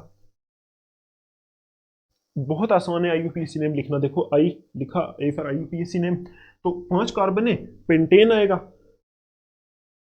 पेंटेनॉल आ जाएगा इसका नाम, पेंटेनॉल। क्यों, क्योंकि 1 पोजीशन पे हमारा CHO ग्रुप है, तो पेंटेन 1 ऑल लिखो या फिर पेंटेनॉल लिखो, तो ये आ जाएगा इसका IUPAC नेम। ठीक, आई होप आपको ये समझ में आया होगा। अभी देखो यहाँ इसका भी हमने कॉमन भी लिखना है IUPAC। देखो कॉमन में कैसे लिखोगे, ये होता है जो हमारा कंपाउंड CH2 CHO, यही है ना, तो इसका कॉमन नेम होता है एक्रोलीन, इसका कॉमन नेम होता है एक्रोलीन, ACROLEIN। ये आपको याद रखना पड़ेगा। देखो ये ऑर्गेनिक केमिस्ट्री है, इसमें बहुत सारी रिएक्शंस आएंगी। ठीक है, जो समझने में बहुत आसान है लेकिन उनको याद रखना बड़ा मुश्किल है, क्योंकि बहुत ज़्यादा होती हैं, तो आपको कन्फ्यूजन हो जाती है एग्जाम में कि कैसे कौन सी रिएक्शन है। ठीक है, तो इसका तरीका यही होता है कि आप क्या करो, जैसे एक टॉपिक है, उस टॉपिक को बार बार लिख के प्रैक्टिस करो। ठीक है, एक बार लिख के प्रैक्टिस करो। ठीक है, मैंने आपको एक वीडियो में बताया भी था कि कैसे याद रखनी है, लिख के प्रैक्टिस करो। उसके बाद आप क्या कर सकते हो, अगर दिन को आपने 1 2 घंटे उसको लिख के प्रैक्टिस किया, एक एक टॉपिक लेके, शाम को उसको आंखें बंद करके पूरा रिपीट करना है अपने दिमाग में, देखना है कौन सा किधर था, कौन सा किधर था, ऐसे करना है। ठीक, उसके बाद आप क्या कर सकते हो, अगर कहीं भूल रहा है ना आंखें बंद करके, तो उस टाइम बुक खोल के देख सकते हो, शाम टाइम कब, सोने के टाइम। ठीक है, जब सोते हो उस टाइम सुबह उठ के एक बार आप फिर से दिमाग में ऐसे खोलना, आंखें बंद करके कि दिख रहा है कि नहीं, मतलब दिमाग में है कि नहीं। उसके बाद एक बार ऐसे लिख लेना उसको, ठीक है, फिर आपको याद हो जाएगा। तो जैसे एग्जाम आएगा तो एग्जाम में आप क्या करना, पहले बाकी वाली केमिस्ट्री पूरी तैयार करना, फिजिकल केमिस्ट्री, इनऑर्गेनिक केमिस्ट्री तैयार करना। जब ऑर्गेनिक आएगी तो ऑर्गेनिक का पहले इजी पार्ट जो है, जो आपको याद रह पाता है, वो आप तैयार कर लेना। जो मुश्किल वाला पार्ट होता है वो एग्जाम के 1-2 दिन पहले स्टार्ट करना, ताकि उसको आप लिख लिख के पूरी एक दिमाग में डाल दो तो एग्जाम में लिख दो, ठीक है। तो ये तरीका होता है। और जैसे जैसे आप आगे वाली क्लासेस में जाओगे आपको समझ तो आता ही जाएगा, ठीक है। आपको खुद ब खुद हर रिएक्शन का मैकेनिज्म समझ में आ जाएगा, आपको पता चल जाएगा कौन सी रिएक्शन कैसे हो रही है, कौन सा अटैक कैसे हो रहा है, ठीक है। ये सब आपको समझ में खुद ही आ जाएगा। तो अभी देखो, हमें सिर्फ नाम याद रखना है कि CH2 double bond CH CHO, ये भी एक किस्म का एल्डिहाइड है। देखो CHO ग्रुप लगा हुआ है, तो इसका कॉमन नेम होता है एक्रोलीन। आप बोलोगे एक्रोलीन कैसे आया, ये तो रूल में नहीं था। मैंने बोला था ना, कुछ के फेमस नेम्स होते हैं, ठीक है। जैसे बेंजीन हो गया, देखो बेंजीन भी एक नाम दिया हुआ है किसी को। इसी तरह हमारा बेंजल्डिहाइड, ये कुछ ऐसे नाम होते हैं जिनमें रूल अप्लाई नहीं होता, जो पुराने जमाने में नाम एक बार किसी ने बोल दिए थे वही होते हैं, ठीक। तो इसको एक्रोलीन बोलते हैं। तो अब देखो, आप इसका IUPAC नेम लिख सकते हो। IUPAC के जो नोमेनक्लेचर होता है वो आप पढ़ते हो 11th क्लास में, ठीक है। 11th क्लास में अगर आपने नोमेनक्लेचर पढ़ा, आपको पता है कैसे नंबरिंग देनी है, ठीक है। जहां से ग्रुप पास में आता है वहां से नंबरिंग देनी है, फिर कैसे। आपको मैंने पीछे वाली वीडियोज में एक चीज बताई भी थी, मैंने आपको बताया था कि पहले हम लिखते हैं ऐसे, पहले हम लिखते हैं प्रीफिक्स, प्रीफिक्स लिखते हैं प्लस, फिर हम लिखते हैं वर्ड रूट, वर्ड रूट, फिर लिखते हैं प्राइमरी सुफिक्स, फिर लिखते हैं सेकेंडरी सुफिक्स, सेकेंडरी सुफिक्स। ये मैंने आपको बताया भी था, ठीक है। देखो प्रीफिक्स में आ जाता है हमारा क्लोरो, ब्रोमो, आइडो, मिथाइल वगैरह, ये सारा यहाँ आ जाता है। वर्ड रूट में आ जाता है मिथ, इथ, प्रॉप, मतलब कितने कार्बन है वो वाला। इसमें आ जाता है इन है, एन है या फिर आयन है, मतलब डबल बॉन्ड है, सिंगल बॉन्ड है या फिर ट्रिपल बॉन्ड है। और इसमें आ जाते हैं बाकी ए आल वगैरह, आल, ओल, ओइक एसिड, कोई एसिड, ये सारा रूल होता है, इसमें वो वाले आ जाते हैं। तो यही रूल आपको यहाँ भी अप्लाई करना है। इसका नाम आप लिख सकते हो, देखो इसको नंबर 1 दे दो, 1 2 3। अब देखो 3 कार्बन वाला है, तो 3 कार्बन वाले को क्या बोलते हैं। देखो इसमें कोई प्रीफिक्स तो यूज होने वाला है नहीं, क्योंकि इसमें ना कोई मिथाइल है ना कुछ है, कुछ नहीं है, ठीक। तो आप लिखो यहाँ IUPAC में लिखो, क्या आएगा। 3 कार्बन वाले को बोलते हैं पेंट, ठीक है। तो पेंट है, तो देखो यहाँ लिख दो पेंट, पेंट बोलते हैं। उसके बाद देखो 2 पोजीशन पे क्या लगा हुआ है, इन। देखो पेंट जो है ना, ये इसका वर्ड रूट आ गया, वर्ड रूट आ गया पेंट। उसके बाद प्राइमरी सुफिक्स का मतलब है इन है, एन है या आयन है। अगर इन है तो देख लो कितनी पोजीशन पे इन है, 2 पोजीशन पे इन है, 2 इन, ठीक है। उसके बाद देखो 1 पोजीशन पे क्या है, एल्डिहाइड, तो 1 आल, 1 आल, ठीक। इसको आप ऐसे भी लिख सकते हो, पेंट 2 इनाल, इनाल ऐसे भी लिख सकते हो, क्योंकि ए अगर 1 पोजीशन पे हो ना ये CHO ग्रुप, तो फिर 1 पोजीशन को ऐसे ही हम लिख सकते हैं, मतलब उसको डिनोट करने का उतना नहीं यूज है, ठीक है। तो आप ऐसे भी लिख सकते हो, पेंट 2 इन 1 आल ऐसे भी लिख सकते हो, और पेंटीन 2 इनाल भी लिख सकते हो, ठीक। आई समझ आपको। सॉरी मैंने गलत लिख दिया, ये पेंट नहीं, 3 कार्बन वाले को प्रॉप बोलते हैं ना, प्रॉप, मिथेन, इथेन, प्रॉप, ये प्रॉप बोलते हैं, ठीक। 5 नहीं है, ये प्रॉप है, ठीक है, प्रॉप है ये, ठीक। ये थोड़ी सी गलती हो गई है, क्योंकि अभी यहाँ सुबह है ना, तो सुबह सुबह में वीडियो उठाना थोड़ा दिमाग नहीं चल रहा, आप देख लेना इसको, ठीक। पेंट नहीं है, ये प्रॉप है, ठीक। प्रॉप 2 इन 1 आल है, ठीक। आई होप आपको समझ में आया होगा। आप कंसेप्ट पे फोकस किया करो, कभी कभी पीछे नॉइस भी होती है, ठीक है, नॉइस भी होती है, कभी मुझे थोड़ी गड़बड़ हो जाती है, कोई बाहर से बोलना स्टार्ट कर देता है तो थोड़ी सी प्रॉब्लम आती है, ठीक। आप बस कंसेप्ट पे ध्यान दिया करो। तो अगर कोई प्रॉब्लम आती है आपको, तो इसके डिस्क्रिप्शन में आपको टेलीग्राम लिंक मिल जाएगी, तो वहाँ आप ज्वाइन करके मेरे से पूछ सकते हो, ठीक है। अब देखो गलती तो किसी से भी हो सकती है, छोटी मोटी, क्योंकि इंसान है, इंसानों से तो गलतियाँ होती रहती है, इंसान गलतियों का पुतला है, आपको पता है, ठीक है। अब देखो ये वाला जो है, इसका नाम कैसे लिखें। आप देखो इसका भी कॉमन नेम जो होता है, वो फेमस कॉमन नेम है, उसका नाम होता है हमारा थैल्डिहाइड, थैल्डिहाइड, PHTHALDEHYDE, थैल्डिहाइड, इसका नाम होता है क्या, थैल्डिहाइड, ठीक है। आप बोलोगे अगर बेंजीन रिंग है उसके ऊपर 2 CHO लगेंगे तो इसको बोलेंगे, इसका कॉमन नेम होता है थैल्डिहाइड, ठीक। आई होप आपको समझ में आया होगा। अब देखो इसका पूरा नेम कैसे आएगा, वो वाला IUPAC नेम। तो आप देखो यहाँ क्या है, ये बेंजीन है, तो लिख दो इसको बेंजीन, ठीक। उसके बाद देखो 1 और 2 पोजीशन दे दो इसको, 1 और 2 पोजीशन दे दो, तो आएगा 1 2, बेंजीन 1 2। उसके बाद देखो आपको बताया था अगर रिंग के साथ CHO लगा हो तो क्या बोलते हैं उसको, कार्बेल्डिहाइड यूज करते हैं, वर्ड कार्बेल्डिहाइड यूज करते हैं। तो आप देखो यहाँ बेंजीन ये वाली है, 1,2 लिख दिया, 1,2 के बाद हम ऐसे यूज करते हैं ना, 1,2 डाई कार्बेल्डिहाइड, ठीक, बेंजीन 1,2 डाई कार्बेल्डिहाइड, ये आ जाएगा। ठीक है, आई होप आपको समझ में आया होगा। अब देखो यहाँ इसको कैसे लिखोगे, आप पहले इसका कॉमन नेम लिख के बताओ मुझे। देखो आपको पता है अगर सिर्फ इतना हो, इतना ब्रोमीन, यहाँ ब्रोमीन अटैच है ना, तो ये अगर ना हो तो इस वाले कंपाउंड को बोलते हैं बेंजल्डिहाइड। इस वाले को देखो ना, ये बेंजीन रिंग है, इसके ऊपर अगर CHO लगा उसको बोलते हैं बेंजल्डिहाइड। ठीक है, आई होप आपको समझ में आया होगा, इसको बेंजल्डिहाइड बोलते हैं। अब देखो इसकी ये पोजीशन है अल्फा, ये पोजीशन है बीटा, ये पोजीशन है गामा। ठीक, तो अगर मैं कॉमन नेम लिखना चाहूँ तो कॉमन नेम क्या आएगा, गामा, गामा पे क्या लगा है, ब्रोमो, ब्रोमो। उसके बाद इस पूरे को क्या बोलते हैं, ब्रोमो को छोड़ के इस पूरे को बेंजल्डिहाइड बोलते हैं, तो यहां लिख दो गामा ब्रोमो बेंजल्डिहाइड। देखो मैं थोड़ा छोटा लिख रहा हूं, आपको पता है बेंजल्डिहाइड, क्योंकि यहाँ जगह कम में बेंजल्डिहाइड का स्पेलिंग आपको पता है, तो यहाँ आएगा गामा ब्रोमो बेंजल्डिहाइड। देखो थोड़ा सा इसको आप जूम भी करोगे तो तब भी आपको क्लियर दिखेगा, आप जूम भी कर सकते हो इसको। ठीक, क्या आएगा, गामा ब्रोमो बेंजल्डिहाइड, ये इसका कॉमन नेम आ जाएगा। अब देखो इसका IUPAC नेम कैसे लिखेंगे, IUPAC नेम आपको पता है, IUPAC नेम लिखने के लिए आप ऐसे भी लिख सकते हो सीधा, इस देखो ये अल्फा बीटा गामा सिर्फ कॉमन नेम में देते हैं और IUPAC में 1 2 3 पोजीशन देते हैं, ये आपको पता है। तो आप देखो अगर मैं 1 2 3 दूंगा तो यहाँ से 1 स्टार्ट करेंगे, 2 3, यहाँ से क्यों किया, आपको 11th क्लास में पढ़ाया हुआ है कि 1 पोजीशन वहां से ही देनी है जहां से ग्रुप हो पास में। ठीक है, जो मेन ग्रुप हो वो जहां से पास में हो। तो आप देखो क्या आएगा, 3 ब्रोमो। ठीक, अब देखो 3 ब्रोमो, ये करके उसके बाद इस पूरे को बेंजल्डिहाइड लिख दो, बस बात खत्म। ये पूरा बेंजल्डिहाइड है ना, ब्रोमो को छोड़ के ये बेंजल्डिहाइड है, 3 ब्रोमो बेंजल्डिहाइड। ठीक, 3 ब्रोमो बेंजल्डिहाइड ऐसा भी लिख सकते हो, और आप ऐसा भी लिख सकते हो 3 ब्रोमो, उसके बाद ये बेंजीन और ये कार्बेल्डिहाइड, तो ऐसा भी लिख सकते हो 3 ब्रोमो बेंजीन कार्बेल्डिहाइड, ऐसा भी लिख सकते हो। ठीक, आपकी मर्जी है, तो ये ऐसा भी लिख सकते हो।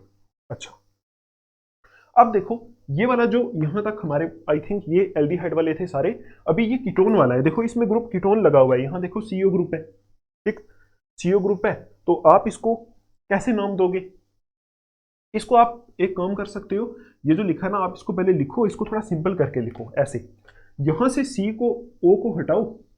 ठीक, यहां से O को हटाया तो ऐसे बना लो, यहाँ C है और इसके ऊपर डबल बॉन्ड O है, ऐसे बना लो इसको। ठीक है, आई होप आपको दिख रहा होगा ये। ठीक है, दिख रहा है आपको।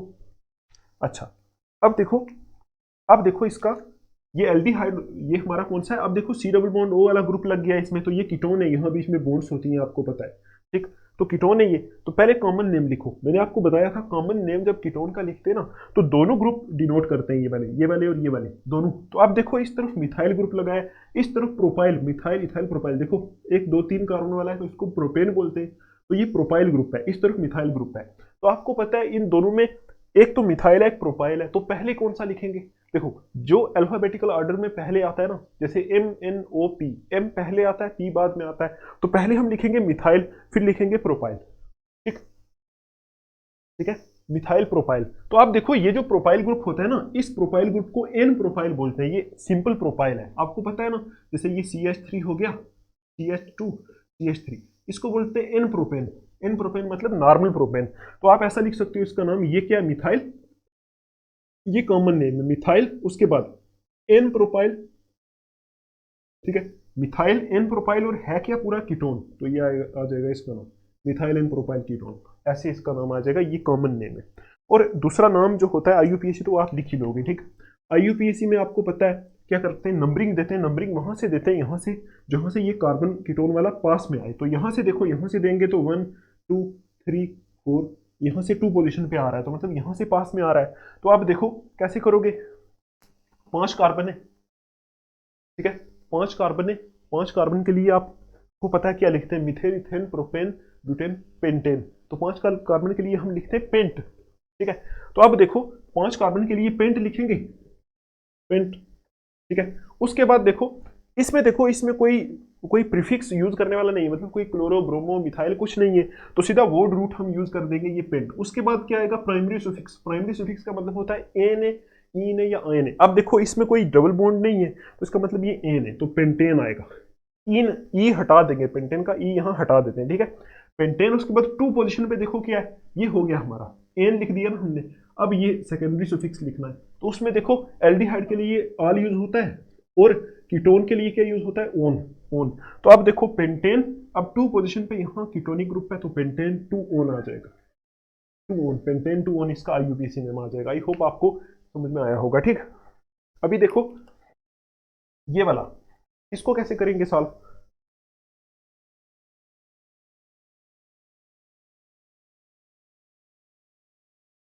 ठीक है, अब देखो यहां वही चीज है, वही चीज है सब्सिडी, इसको अगर हम कॉमन नेम में रिप्रेजेंट करें ना इस वाले को, ठीक है, आपको दिख रहा है ये कॉमन नेम, कॉमन नेम में अगर हम लिखें इसको तो कैसे आएगा, देखो यहां ये वाला कार्बन है कौन सा, ये वाला कार्बन है कीटोन वाला, देखो ये कार्बन के साथ सी डबल बॉन्ड ओ लगा है, तो ये कीटोन वाला कार्बन है। इस कार्बन के फर्स्ट नंबर पे जो कार्बन होता है ना उसको बोलते हैं अल्फा कार्बन, तो यहाँ अल्फा कार्बन ये वाला है। अब देखो अल्फा, आपको पता है ना इस रिंग के अंदर पूरे कार्बन है, यहाँ ये पूरे कार्बन है, ठीक, 6 कार्बन होते हैं, तो यहाँ अल्फा है, तो अल्फा पोजीशन पे मिथाइल लगा है, तो कॉमन नेम में लिखोगे अल्फा मिथाइल। ठीक है, और ये पूरा क्या है, साइक्लोहेक्सेन है, देखो साइक्लोहेक्सेन ओन, हेक्सेनोन, साइक्लोहेक्सेनोन है ये। ठीक, अल्फा मिथाइल साइक्लोहेक्सेनोन ये आ जाएगा इसका नाम। ठीक, और आईयूपीएसी में कैसे लिखोगे, देखो आईयूपीएसी, आईयूपीएसी में आपको पता है कि कैसे लिखते हैं इसका नाम, पहले तो नंबरिंग देते हैं। ठीक, नंबरिंग कैसे देंगे आपको पता है, जहां से ये हमारा स्टार्ट होता है, जहां से ये मतलब कीटोन वाला ग्रुप स्टार्ट होता है वहां से नंबरिंग दोगे, यहां से 1 2 3 करके 3 4 5 6, तो आपको पता है वन पोजीशन पे तो वही ओन ग्रुप लगा हुआ है मतलब, और टू पोजीशन पे क्या लगा है, मिथाइल, तो आप लिखोगे टू मिथाइल, टू मिथाइल।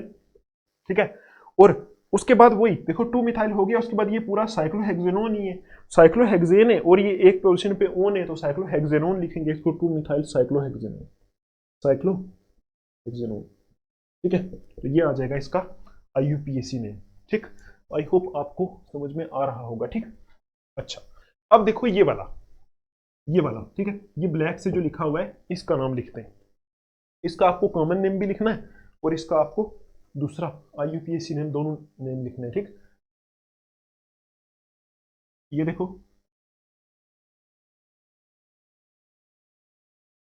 पहले इसका हम कॉमन नेम अगर लिखें यहां, कॉमन नेम तो क्या आएगा, देखो CH3 C double bond CH CO CH3, आपको पता है ये कीटोन है, कैसे पता चला, देखो यहाँ CO ग्रुप लगा हुआ है, ठीक है, CO ग्रुप लगा हुआ है तो कीटोन है, तो इस CO को आप थोड़ा सा खोल के ऐसे लिख सकते हो समझने के लिए, इस CO को आप यहाँ C साफ करो, यहाँ C डबल बॉन्ड O कर दो, ऐसा ही है।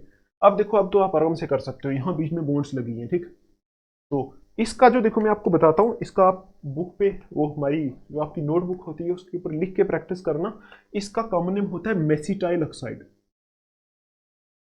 Mesityl oxide. देखो ये कॉमन नेम में फेमस नेम है, कीटोन है ना, कीटोन के कुछ फेमस नेम्स होते हैं, मैंने आपको बताया था, मेसिटाइल ऑक्साइड होता है। ठीक, अच्छा, उसके बाद देखो आईयूपीएसी नेम लिखना आपको आना चाहिए। ठीक, तो आईयूपीएसी नेम लिखने के लिए आई थिंक मुझे क्या करना पड़ेगा, इसको थोड़ा सा और खोल के लिखना पड़ेगा। अब देखो ये जो सी है इसके साथ CH3 होल 2 लगा है, इसका मतलब है, इसका मतलब ये होता है, देखो आप एक बार लिख के प्रैक्टिस करोगे, इसका मतलब ये होता है कि ये C के साथ एक CH3 इधर लगा है और एक CH3 इधर लगा है, मतलब इस C के साथ दो CH3 लगे, ये ऐसा होता है कंपाउंड। अब तो आप इसका आराम से आईयूपीएसी नेम लिख सकते हो। नंबरिंग कहाँ से करोगे, जहां से कीटोन पास में आएगा, देखो 1 यहाँ लिख दो, 2 3 4 5, 5 कार्बन वाला है। अब देखो 4 पोजीशन पे देखो मिथाइल लगा है, ठीक है, 4 पोजीशन पे मिथाइल है, तो आईयूपीएसी नेम में ऐसे मैं लिखता हूँ यहाँ आईयूपीएसी, 4 पोजीशन पे मिथाइल है, देखो प्राइमरी ये हमारा प्रीफिक्स में आएगा, 4 पोजीशन पे मिथाइल तो आप लिखो 4 मिथाइल। ठीक, उसके बाद देखो कोई प्रीफिक्स है नहीं, उसके बाद वर्ड रूट लिखना है आपको, वर्ड रूट 5 कार्बन वाला है, 5 कार्बन वाले को क्या बोलते हैं, पेंट, 5 कार्बन वाले को मैं यहाँ लिख देता हूँ, यहाँ देखो IUPAC is equal to 4 position पे क्या है, मिथाइल, उसके बाद क्या है, पेंट, पेंट, उसके बाद देखो यहाँ कोई, देखो पेंट लिख दिया हमने वर्ड रूट में, उसके बाद क्या आएगा, प्राइमरी सुफिक्स, प्राइमरी सुफिक्स पे इन एन या फिर आइन, इन तीनों में से कोई एक लगाना है, यहाँ देखो 3 पोजीशन पे इन लगा है, तो पेंट के बाद आएगा 3 इन। ठीक, 3 इन आपने लगा दिया, उसके बाद सेकेंडरी सुफिक्स में आप यूज करोगे, यहाँ कौन सा यूज करना है आपको, कीटोन के लिए ओन यूज करते हैं, देखो 2 पोजीशन पे कीटोन है तो 2 यहाँ जाएगा 2 ओन। ठीक, तो ये नाम आ जाएगा इसका। क्या आएगा, यहाँ लिखा है मैंने 4 मिथाइल पेंट 3 इन 2 ओन, तो ये इसका IUPAC नेम आ जाएगा। आई होप आपको ये समझ में आया होगा। ठीक, अच्छा अब देखो ये थे थोड़े सिंपल वाले, इनके हमने कॉमन नेम भी लिखे और IUPAC नेम भी लिखे। अब देखो जो बहुत बड़े बड़े होते हैं उनकी सिर्फ IUPAC नेम पूछे जाते हैं। तो अब देखो ये जो हमारे कंपाउंड्स हैं ये वाले, इनके सिर्फ IUPAC नेम लिखने हैं आपको, तो इसका लिखो IUPAC को सिर्फ आई से रिप्रेजेंट करूंगा मैं। देखो इसका कैसे लिखेंगे बताओ, कैसे लिखेंगे? देखो यहाँ, ये देखो यहाँ दोनों लगा दिए, यहाँ एल्डिहाइड भी लगा दिया है, यहाँ कीटोन भी लगा दिया है। तो अब आपको पता है इसमें आपको वो प्रायोरिटी वाला पार्ट देखना पड़ेगा, जो आपने 11वीं क्लास में नोमेनक्लेचर पढ़ा था ना, जहाँ देखा था प्रायोरिटी, तो वो देखना पड़ेगा आपको। देखो एल्डिहाइड को ज्यादा प्रायोरिटी देते हैं, तो एल्डिहाइड को नंबर 1 देंगे, इसको प्रायोरिटी कम देते हैं। ठीक है, तो 1 2 3 4 5, 5 कार्बन वाला है। तो आप देखो यहाँ क्या है, अब ये जो यहाँ ये 3 पोजीशन पे कीटोन है, 1 पोजीशन पे एल्डिहाइड है, तो यहाँ अब कीटोन बाहर आ गया ना इधर, तो अब 3 पोजीशन पे जो कीटोन है ये प्रीफिक्स में चला जाएगा। और प्रीफिक्स में आप याद रख लो, कीटोन अगर प्रीफिक्स में अगर लगाना हो तो उसके लिए ऑक्सो या फिर कीटो भी यूज करते हैं। ठीक, तो हम ऑक्सो यूज करेंगे। ठीक, देखो आप ऑक्सो यूज करो। यहाँ 3 पोजीशन पे क्या लगा हुआ है, देखो 3 पोजीशन पे लगा है, 3 पोजीशन पे ऑक्सो लगा है। ठीक, तो ये आ गया हमारा प्रीफिक्स में। अब देखो वर्ड रूट लिखना है, प्रीफिक्स लिख लिया, उसमें वर्ड रूट लिखना है। कितने कार्बन है, 5, 5 के लिए क्या आता है, पेंट। और यहाँ देखो सारी सिंगल बॉन्ड है तो पेंटेन आएगा। ठीक, और पेंटेन, और 1 पोजीशन पे क्या है, देखो 1 पोजीशन पे क्या है, चेक करो। 1 पोजीशन पे एल्डिहाइड है ना, 1 पोजीशन पे एल्डिहाइड है तो पेंटेन 1 आल ऐसा आ जाएगा, पेंटेन 1 आल, या फिर सीधा पेंटेनॉल भी आप लिख सकते हो, ये इसका IUPAC नाम आ जाएगा। ठीक है, तो आपको ये चीज याद रखनी है। देखो आपकी बुक के ऊपर ऐसे बहुत सारे क्वेश्चन हैं, आपको ये प्रैक्टिस करनी पड़ेगी खुद। ठीक है, मैं इतने ज्यादा आपको यहाँ नहीं करा पाऊंगा, आपको प्रैक्टिस तो खुद करनी पड़ेगी। ठीक, आपको ये एक बार फिर नोमेनक्लेचर रिवाइज करना है कि कहाँ ऑक्सो लगता है, कहाँ कीटो लगता है, ये देख लेना आप। ठीक, तो मेरे ख्याल से यहाँ जो है ये ऑक्सो लगेगा कीटोन के लिए, 3 पोजीशन पे ऑक्सो, ऑक्सो यूज करते हैं कीटो, जब मतलब जब कीटोनिक ग्रुप जो होता है प्रीफिक्स में आ जाए तो उस टाइम ऑक्सो यूज करते हैं। ठीक, और एल्डिहाइड और कीटोन में से प्रायोरिटी ज्यादा एल्डिहाइड को देते हैं। ठीक है, ये आप ध्यान रखना। अब देखो यहाँ ये वाला कंपाउंड देखो, इसका IUPAC नेम कैसे लिखेंगे? देखो इसका IUPAC लिखने के लिए मैं क्या करूंगा, नंबरिंग दूंगा। देखो यहाँ ग्रुप कौन सा है, ये सिर्फ एक कीटोनिक ग्रुप है, कीटोनिक है, इधर भी आ रहा है इधर भी आ रहा है, तो आपको पता है कीटोनिक ग्रुप है। अब देखो नंबरिंग अगर यहाँ से दे 1 2 3, यहाँ से भी 3 पोजीशन पे आएगा, यहाँ से दे 1 2 3, यहाँ से भी 3 पोजीशन पे आएगा, तो जहां से मर्जी नंबरिंग दे दो, 1 2 3 4 5। अब देखो IUPAC नेम कैसे होगा, आप देखो 4 पोजीशन पे क्या लगा है, ये मिथाइल ग्रुप, और 2 पोजीशन पे क्या लगा है, मिथाइल ग्रुप। तो आप ऐसा लिख सकते हो 2 4 डाई, 2 4 डाई मिथाइल, लिख सकते हैं ऐसा। 2 4 डाई मिथाइल, ये हो गया हमारा प्रीफिक्स। उसके बाद वर्ड रूट यूज करेंगे, 5 कार्बन वाले को पेंट बोलते हैं। और देखो उसके बाद प्राइमरी सुफिक्स यूज करेंगे तो एन बोलते हैं। देखो यहाँ कोई डबल बॉन्ड नहीं है तो एन बोलेंगे, तो पेंटेन आ जाएगा, पेंटेन। ठीक है, उसके बाद देखो 3 पोजीशन पे क्या लगा है, तो 3 पोजीशन पे ओन है, मतलब कीटोन है, तो ये इसका आ जाएगा कौन सा name, IUPAC name, 2 4 di methyl pentane 3 own, ये आ जाएगा इसका IUPAC नेम। ठीक है, अब देखो आप, अब देखो यहां इसका नाम रख के बताओ, इसमें देखो क्या है, बहुत आसान है, आप खुद एक बार लिख के चेक करो। अच्छा देखो यहाँ CHO ग्रुप लगा हुआ है, ये कुछ भी नहीं है, ये C डबल बॉन्ड और सिंगल बॉन्ड, यहाँ H है, यहाँ CHO ग्रुप लगा है, तो ये हमारा एल्डिहाइड है एक किस्म का। तो अब आप क्या करोगे, इसकी नंबरिंग दो सीधा, ये 1 कार्बन दे दो, 2 3 4 5। ठीक, आई समझ?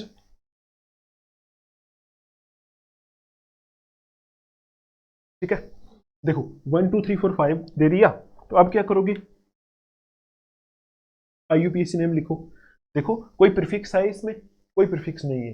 प्रीफिक्स के बाद सीधा वर्ड रूट देखो, 5 कार्बन वाले को बोलते हैं पेंट। ठीक है, पेंट के बाद ये कि देखते हैं प्राइमरी सुफिक्स, मतलब एन इन आइन, देखो कोई इन है या एन है, क्या है, यहाँ इन है, 2 पोजीशन पे इन है, तो पेंट 2 इन आएगा, 2 इन आएगा। ठीक, आई समझ आपको, पेंट 2 इन।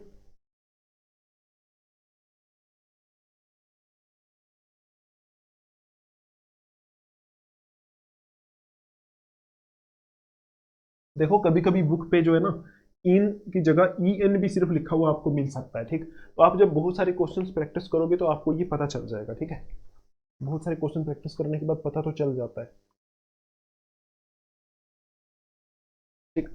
तो अब देखो टू इन है, टू इन है, तो वो हो गया हमारा। अब देखो वन पोजीशन पे ऑल है, तो वन पोजीशन पे ऑल लिख सकते हो आप, वन ऑल ऐसे भी लिख सकते हो, और ऐसा भी लिख सकते हो आप, pent two E N A L, enal, enal ऐसा भी लिख सकते हो, ठीक। देखो वन पोजीशन पे जब होता है तो हमें डिनोट करने की, उसको रिप्रेजेंट करने की जरूरत नहीं है। आप सिर्फ लिख सकते हो pent two en one al ऐसा, या फिर pent two enal E N A L. जब इन ऑल लिखोगे तो इन ई काट देना इसका, ठीक है। आई समझ आपको। और यहां भी अगर आप इसको काटना ही चाहो तो ठीक है, ई एन इन कर दो, ई काट भी सकते हो, ठीक। इसका अपना रूल होता है, देखो ये इन ई कहाँ कटता है कहाँ रुकता है, इसका अपना रूल होता है, ये आप पढ़ते हो 11th क्लास में, ठीक। एक बार नोमेनक्लेचर आप रिवाइज कर सकते हो। अब देखो ये हो गया हमारा। अब देखो इसका नाम लिख सकते हो, ये वाला, इसका IUPAC लिख सकते हो। कैसे? देखो ये एक्चुअल में कीटोनिक ग्रुप लगा हुआ है यहाँ, ठीक है, और यहाँ CH3 लगा हुआ है। तो आप देखो यहाँ से नंबरिंग करेंगे 1 2 3, तो आप खुद बताओ 3 पोजीशन पे क्या लगा है, मिथाइल, तो 3 मिथाइल आएगा, ठीक है। उसके बाद देखो ये जो लगा हुआ है ना 1 पोजीशन पे ओन है, तो यहाँ कितने कार्बन की रिंग है, 1 2 3 4 5, 5 कार्बन की रिंग है। 5 कार्बन को क्या बोलते हैं, पेंट। और ये रिंग है तो इसको साइक्लो बोलेंगे, साइक्लिक है तो बोलेंगे 3 methyl cyclo, cyclo pentanone, pentanone, ठीक है, इसको बोलेंगे साइक्लोपेंटेनोन। क्योंकि ये वन पोजीशन पे हमारा ये कीटोनिक ग्रुप लगा है ना, जब वन पोजीशन पे लगता है तो सीधा ओन लिख सकते हो आप, ठीक। साइक्लोपेंटेनोन बोलेंगे इसको। अच्छा, ठीक है, ये आ जाएगा इसका IUPAC नेम। अब देखो ये हो गया, ये देखो इसका नाम कैसे लिखेंगे बोलो, CHO NO2, ठीक है। देखो इसका नाम लिखने के दो तरीके, IUPAC लिखने के दो तरीके। देखो यहां से नंबरिंग दो 1 2 3 4, आपको पता है 4 पोजीशन पे NO2 ग्रुप लगा है, इसको बोलते हैं नाइट्रो, तो क्या लिखोगे 4 नाइट्रो।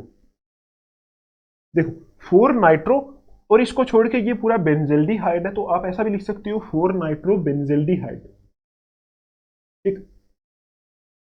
4 नाइट्रो बेंजेल्डिहाइड ऐसा भी लिख सकते हैं, और 4 नाइट्रो बेंजीन, और आपको पता है जब इसके ऊपर ये लगा होता है तो कार्बेल्डिहाइड यूज करते हैं, 4 नाइट्रो बेंजीन कार्बेल्डिहाइड भी यूज कर सकते हैं,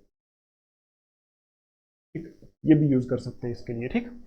आई होप आपको ये समझ में आया होगा। यहां देखो ये वाला, इसका नाम कैसे लिखेंगे, तो देखो 1 2 3 4, ये 4 कार्बन है। आप देखो इसका नाम पहले लिख लो आप, ठीक है, नाम लिखो इसका, कैसे लिखोगे आप, देखो यहाँ 1 2 3 4 4 कार्बन है, तो IUPAC नेम लिखना है हमें, IUPAC लिखना है, 4 कार्बन है, 4 कोई प्रीफिक्स नहीं है, 4 कार्बन वाले को बोलते हैं ब्यूट, ब्यूट, ठीक है, ब्यूट बोलते हैं। और देखो उसके बाद प्राइमरी सुफिक्स लिखना है, तो 2 पोजीशन पे क्या लगा हुआ है, इन, ब्यूट टू इन आएगा, इन, टू इन, और 1 पोजीशन पे क्या है, 1 पोजीशन पे एल्डिहाइड है तो ऑल आएगा, तो आप लिख सकते हो ब्यूट टू इनॉल, इनॉल ऐसे इनॉल भी लिख सकते हो, या फिर but two en one al भी लिख सकते हो, ठीक। तो ये इसका IUPAC में आएगा। अभी आप देखो एक रूल होता है हमारे पास कि अगर CHO ग्रुप पे जो एक लगा हो तो उसको इंक्लूड कर लेते हैं, मतलब उसको 1 नंबर दे देते हैं। जैसे यहाँ देखो यहाँ CHO ग्रुप एक लगा था, एक लगा था, तो उसको 1 नंबर दे दिया था। लेकिन अगर किसी किसी हमारा जो कोई कंपाउंड है उसमें CHO ग्रुप एक से ज्यादा लगे हो तो उसको उसका नंबर 1 नहीं देते हैं फिर, ठीक।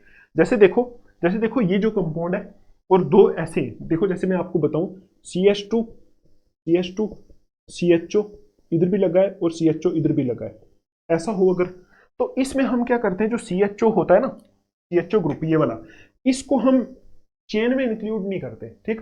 तो इसके लिए 2 रूल होते हैं, देखो आपको दिख रहा है अगर, तो यहां देखो अगर अगर सिर्फ एक CHO लगा है तो हम क्या करते हैं, इसको चेन में इंक्लूड कर देते हैं, नंबर 1 दे देते हैं कार्बन को, इसी कार्बन को नंबर 1 दे देते हैं। लेकिन ऐसे केस में हम इसको नंबर 1 नहीं देते, इस केस में हम इनको बाहर छोड़ देते हैं, ठीक है, इनको बाहर, इस CHO को बाहर छोड़ देते हैं, तो यहां से नंबरिंग देते हैं, ठीक।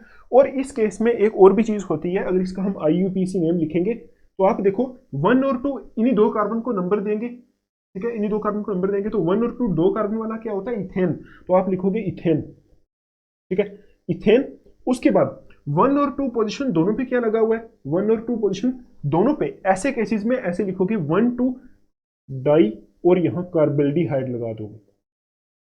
ठीक है, ये एक रूल होता है इसमें। देखो जब बहुत सारे क्वेश्चन आप प्रैक्टिस करोगे तो ये रूल आपके दिमाग में बैठेंगे, तो आप देखोगे कि जब दो ग्रुप आ जाते हैं तो उस टाइम इसका नंबर 1 नहीं देते। ठीक है, तो इसको क्या करते हैं 1 और 2 कर देते, इन दोनों को ग्रुप को बाहर छोड़ देते हैं। तो 1 और 2 पोजीशन पे क्या लगा हुआ है, डाई कार्बल्डिहाइड। 1 2 डाई, 1 2 के बाद आपको पता है डाई लिखते हैं और इनको कार्बल्डिहाइड बोल देते हैं। ठीक, तो अभी देखो इसी बेस पे ये वाला क्वेश्चन है। इसमें देखो एक CHO ग्रुप यहाँ लगा है, एक CHO ग्रुप यहाँ लगा है, एक CHO ग्रुप यहाँ लगा है, 3 CHO ग्रुप लगे हुए। इसको सॉल्व करो। अच्छा कैसे करोगे, तो आप देखो इसमें जब आपको पता है एक CHO लगता है तो उसको हम देते हैं नंबरिंग। ठीक, अगर 2 या 2 से ज्यादा लगे हैं तो उसको हम नंबरिंग नहीं देते, उसको ऐसे लगा देते हैं बीच में। देखो ये और ये, इनको नंबरिंग नहीं देंगे, इस चेन को नंबरिंग देंगे, 1 2 3 करेंगे इसको। ठीक, अब आप देखो इसका IUPAC नेम क्या आएगा। देखो 1 2 3 3 कार्बन वाला जो हो गया उसको क्या बोलते हैं, प्रोपेन। प्रोपेन बोलते हैं। देखो ये वाला कभी आप प्रीफिक्स में मत यूज कर लेना, CHO का प्रीफिक्स में मत यूज कर लेना। ठीक है, इसमें सिर्फ CHO ही लगा हुआ है ना, और कुछ नहीं है, तो इसका हमेशा सुफिक्स में यूज करना है। देखो 1 2 3 होता है प्रोपेन, तो यहां लिखोगे प्रोपेन। प्रोपेन पूरा लिख दो। ठीक है, अच्छा उसके बाद देखो प्रोपेन लगा हुआ है 1 पोजीशन पे, 2 पोजीशन पे और 3 पोजीशन पे, तीनों पे क्या लगा हुआ है, CHO। देखो यहाँ 1 पोजीशन पे भी CHO, 2 पोजीशन पे भी CHO, 3 पोजीशन पे भी CHO। क्या लिखोगे, प्रोपेन। यहाँ इथेन पूरा लिख देना। ठीक है, देखो ये मैं इसलिए नहीं बता रहा हूँ क्योंकि ये नोमेनक्लेचर की डिटेल में बताया जाता है, कहाँ ई लगता है कहाँ नहीं लगता, ये आपको पता होगा। ठीक है, 12th क्लास में आप पढ़ते हो। यहाँ देखो 1 2 3, 3 को बोलते हैं प्रोपेन। ठीक, अब देखो 1 2 3, 1 2 3 लिखो यहाँ, 1 2 3, 1 2 3 लिखा। उसके बाद देखो 1 पोजीशन पे भी CHO है, 2 पोजीशन पे भी CHO है, 3 पोजीशन पे भी CHO है। तो 1 2 3 के बाद आपको पता है यहाँ लिखते हैं ट्राई, और इस केस में हमने लिखा था ना 1 2 डाई कार्बल्डिहाइड, तो यहाँ आएगा 1 2 3 ट्राई कार्बल्डिहाइड। बस ये आप ध्यान रख लेना, 1 2 3 ट्राई कार्बल्डिहाइड। यहाँ ये आपको दिख नहीं रहा है, तो यहाँ देखो 1 2 3, यहाँ इसके बाद आएगा ट्राई कार्बल्डिहाइड। ठीक, आई होप आपको अब दिख रहा होगा। तो ये आप देख लेना, इनका नाम जब ऐसे CHO ग्रुप बहुत सारे लग जाएं तो उसको ऐसे नाम दे देते हैं। ठीक, तो आई होप ये एग्जांपल्स आपको समझ में आई होंगी, आप इनको प्रैक्टिस करो। कोई भी एग्जांपल आपको अगर नहीं समझ में आ रही है तो आप मुझे ग्रुप में फोटो बना के भेज दो टेलीग्राम पे, मैं आपको बता दूंगा उसका आंसर कैसे आएगा। ठीक, तो ठीक है, इसको आप लिख लो। तो हम नोमेनक्लेचर की सिर्फ इतनी ही एग्जांपल्स करने वाले हैं। तो अभी हम चलते हैं नेक्स्ट टॉपिक हमारा जो है स्ट्रक्चर ऑफ कार्बोनाइल ग्रुप। तो ठीक है, करें स्टार्ट आगे। अभी हमारा नेक्स्ट टॉपिक है, अब देखो लिखा है structure of carbonyl group. Carbonyl group का हमने स्ट्रक्चर देखना है। ठीक, देखो स्ट्रक्चर देखने के लिए हम क्या करेंगे,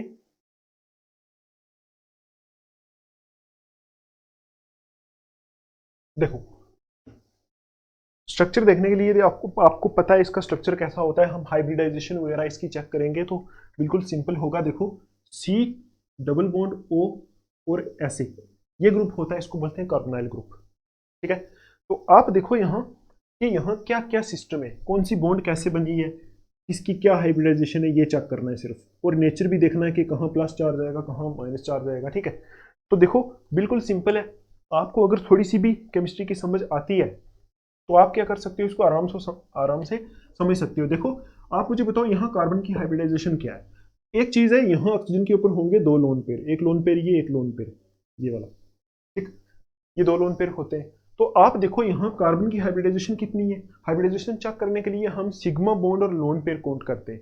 तो आप देखो यहाँ ये सिग्मा बॉन्ड है, ये जो है ये सिग्मा बॉन्ड किसके साथ बन रही है आपको पता है, यहाँ R ग्रुप या फिर H ग्रुप लगता है। अभी हमने बहुत कुछ देखा इसका। ठीक, यहाँ R या फिर H ग्रुप लगता है। ठीक है, तो ये सिग्मा बॉन्ड ये एक किस्म की, एक किस्म की नहीं मतलब है ही सिग्मा। तो यहाँ भी सिग्मा, 2 सिग्मा और यहाँ ये सिग्मा, 3 सिग्मा बॉन्ड। तो आपको पता है 3 सिग्मा बॉन्ड जहाँ होती है तो वहाँ इसकी हाइब्रिडाइजेशन क्या होती है, sp2। ठीक है, इसी तरह इसकी हाइब्रिडाइजेशन चेक करो। देखो एक तो सिग्मा बॉन्ड है ऑक्सीजन की, ठीक है, एक सिग्मा बॉन्ड है, ठीक है, और 2 लोन पेयर हैं, तो 1 2 3, तो इसकी हाइब्रिडाइजेशन पे क्या आ जाएगी, sp2। कैसे आई आपको पता है, आपने 11th क्लास में केमिकल बॉन्डिंग पढ़ा होगा, आपको पता होगा हाइब्रिडाइजेशन क्या होती है, कार्बन की ऐसे, और इसको भी काउंट करते हैं। sp2 का मतलब है एक s ऑर्बिटल और 2 p ऑर्बिटल मिक्स होके टोटल 3 ऑर्बिटल बना रहे हैं। ठीक है, एक s और 2 p मिक्स होके टोटल कितने बना रहे हैं, 3 ऑर्बिटल बना रहे हैं। ठीक है, तो इसमें भी वही है, एक s और 2 p मिक्स होके 3 ऑर्बिटल बना रहे हैं। तो इसमें अगर आप ऑर्बिटल स्ट्रक्चर बनाओगे तो आपको पता है sp2 हाइब्रिडाइजेशन जहां होती है उसकी शेप होती है ट्रायंगुलर प्लेनर, ट्रायंगुलर शेप। देखो ना, जहां 3 ऑर्बिटल है तो उसकी कुछ ऐसी शेप बनती है, ऐसे, ऐसे और ऐसे। sp2, देखो ये 3 sp2 हाइब्रिडाइज्ड है, ये भी sp2 हाइब्रिडाइज्ड है, ये भी sp2 हाइब्रिडाइज्ड ऑर्बिटल है और ये भी sp2 हाइब्रिडाइज्ड ऑर्बिटल है। आपको पता है जहां sp2 हाइब्रिडाइजेशन होती है वहां ऐसी स्ट्रक्चर बनती है ऑर्बिटल की। तो ऑक्सीजन, ये हमारा कार्बन था, यहां आप लिख लो ये कार्बन था, और ऑक्सीजन की भी सेम बनेगी, ठीक है। ऑक्सीजन की भी कैसी बनेगी, ये जो ऑक्सीजन है इसकी भी ऐसे ऑर्बिटल बनेगा, मतलब सेम टू सेम ऐसा ही, ये एक, ये दूसरा और ये तीसरा, ऐसे ट्रायंगुलर प्लेनर इसकी शेप बनेगी, ठीक। अब देखो ऑक्सीजन में एक ऑर्बिटल, तो एक ऑर्बिटल क्या कर रहा है, 2 ऑर्बिटल में तो वैसे ही लोन पेयर है, मतलब 2 ऑर्बिटल में तो लोन पेयर है, ये तो वैसे ही है। एक ऑर्बिटल जो है बॉन्ड बना रहा है, ठीक। अब देखो इस ऑर्बिटल को आप उठा के यहां रखोगे, इस केस में देखो इसमें तीनों के तीनों ऑर्बिटल बॉन्ड बना रहे हैं। कैसे बना रहे हैं आपको पता चलेगा, देखो ये कार्बन है, यहाँ कार्बन लिखो और यहाँ आप ऑक्सीजन लिखोगे ना तो कुछ ऐसा बनेगा। देखो ये ऑर्बिटल इधर है, ठीक है, यहाँ ऑक्सीजन लिख दो, ठीक। एक ऑर्बिटल इधर है, एक ऑर्बिटल इधर है, ठीक है। ये दोनों ट्रायंगुलर प्लेनर है। तो आप देखो यहाँ ये कार्बन का है और यहाँ ये ऑक्सीजन का है, ठीक। तो ऑक्सीजन का एक ऑर्बिटल और कार्बन का एक ऑर्बिटल जो है यहाँ से, देखो ये यहाँ जो ओवरलैपिंग हो रही है, ऐसी ओवरलैपिंग होती है ना, जो ऐसी ओवरलैपिंग से कौन सी बॉन्ड बनती है आपको पता है, यहाँ से सिग्मा बॉन्ड बनती है, तो ये सिग्मा बॉन्ड बन गई। तो यहाँ आप अगर ऐसे देखो कार्बन और ऑक्सीजन में एक सिग्मा बॉन्ड है, वो किसके ओवरलैप से बन रही है, इन ऑर्बिटल के ओवरलैप से, ठीक। तो ये सिग्मा बॉन्ड बन रही है। अब आप देखो ये एक सिग्मा बॉन्ड है, यहाँ ऑक्सीजन के यहाँ लोन पेयर हैं और यहाँ भी लोन पेयर हैं, तो वही 2 लोन पेयर, क्योंकि देखो ना ऑक्सीजन के ऑर्बिटल के ऊपर 2 लोन पेयर है, तो यहाँ 2 लोन पेयर, इधर आप लिख सकते हो कि इधर एक लोन पेयर है, इधर लोन पेयर है, ठीक। और इसमें देखो यहां से एक बॉन्ड बनेगी आर के साथ, यहां से एक बॉन्ड बनेगी आर के साथ, तो बॉन्ड, 2 बॉन्ड्स यहां से ऐसे बनेगी ना, यहाँ sp2 लिख सकते हो आप, ये sp2 हाइब्रिडाइज्ड है, यहाँ ऐसे 2 बॉन्ड्स बनती हैं इन ऑर्बिटल से। तो आपको पता है ऐसी जो डायरेक्ट ओवरलैपिंग होती है ना, यहाँ से सिग्मा बॉन्ड बनती है, तो इधर भी सिग्मा बॉन्ड, इधर भी सिग्मा बॉन्ड, तो आप बोलोगे ये भी सिग्मा, ये भी सिग्मा। अब एक बॉन्ड बच गई जिसको बोलते हैं पाई बॉन्ड।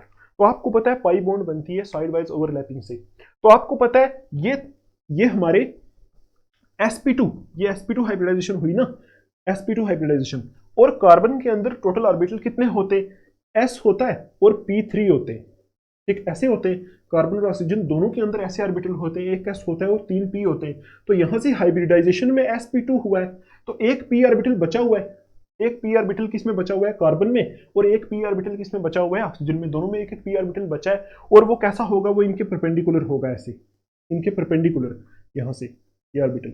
अब देखो ये जो परपेंडिकुलर ऑर्बिटल है ये अनहाइब्रिडाइज्ड p ऑर्बिटल होता है। देखो ये जो 3 है ना, ये जो 3, यहाँ 3 और यहाँ 3, ये सपोज ऐसे, ये वाले 3 इधर है और दूसरे वाले के 3 इधर है, ऐसे ऐसे। और जो p ऑर्बिटल अनहाइब्रिडाइज्ड वो इसके ऊपर से ऐसे जा रहा है और इसके ऊपर से भी ऐसे जा रहा है, ठीक, मतलब ऊपर से नीचे ऐसे। ये हमारे प्लेन में आप ऐसे भी समझ सकते हो कि ये हमारे जो 3 ऑर्बिटल है ना, देखो मैं आपको बताता हूँ, ये सपोज ये दोनों, ये कार्बन या फिर ये कार्बन और ये ऑक्सीजन है, और ये सीधे हाइब्रिडाइज्ड है। तो यहां से एक बॉन्ड बन रही है, बाकी इसमें 2 लोन पेयर है और इसकी बॉन्ड्स इधर बन रही है। उसके बाद p ऑर्बिटल एक यहां से ऊपर और इसके अंदर जा रहा है और यहां से ऊपर और अंदर जा रहा है, या फिर आप ऐसे समझ सकते हो ऐसे, ठीक। ये हमारा ऑक्सीजन कार्बन है, ये ऑक्सीजन है, तो इन्होंने बॉन्ड्स बनाई है। अब देखो p ऑर्बिटल एक इसके ऊपर ऐसे बचा हुआ है और एक इसके ऊपर ऐसे बचा हुआ है। अब देखो एक जो p ऑर्बिटल बचा है इसका एक इसका लोब इधर जा रहा है, एक इसका लोब इधर जा रहा है, तो साइड वाइज यहां से ओवरलैप हो सकता है, तो नीचे से भी साइड वाइज ओवरलैप हो सकता है। तो वही चीज है, आपको ये समझने के लिए हाइब्रिडाइजेशन का कंसेप्ट और जो हमारे केमिकल बॉन्डिंग 11th क्लास का चैप्टर होता है उसका कंसेप्ट होना चाहिए, ठीक है। तो आपको अगर नहीं भी समझ आई ना, तो आपको बस इतना याद रख लेना है कि आपको इतना तो पता चल गया होगा sp2 हाइब्रिडाइज्ड है, तो उनकी स्ट्रक्चर, ऑर्बिटल की स्ट्रक्चर होती है ट्रायंगुलर प्लेनर। तो होने के बाद ऐसे कुछ बॉन्ड्स बनती है यहाँ से ऑर्बिटल की, ठीक, और एक अनहाइब्रिडाइज्ड p ऑर्बिटल इसके ऊपर परपेंडिकुलर होता है, तो वो आपस में यहाँ से ओवरलैप कर लेता है यहाँ से, ठीक है। अब देखो यहां से ओवरलैप करेगा तो इस साइड वाइज ओवरलैपिंग होती है, इससे हमारी बनती है कौन सी बॉन्ड, पाई बॉन्ड, तो वो हम यहां लिख देते, तो ओवरऑल हमारा स्ट्रक्चर कुछ C डबल बॉन्ड O ऐसा बन जाता है, ठीक। आई समझ आपको। अब देखो ये कार्बन के जो ऑर्बिटल है ना, इनके बीच ये ट्रायंगुलर प्लेनर है, तो इसमें एंगल कितना होता है 120 डिग्री का, तो वही यहाँ एंगल कितना होगा, इसको सही से बनाओ अगर, तो यहाँ और यहाँ ऐसे कुछ होगा, और ये वाला जो एंगल होता है कितना होता है 120 डिग्री, ठीक।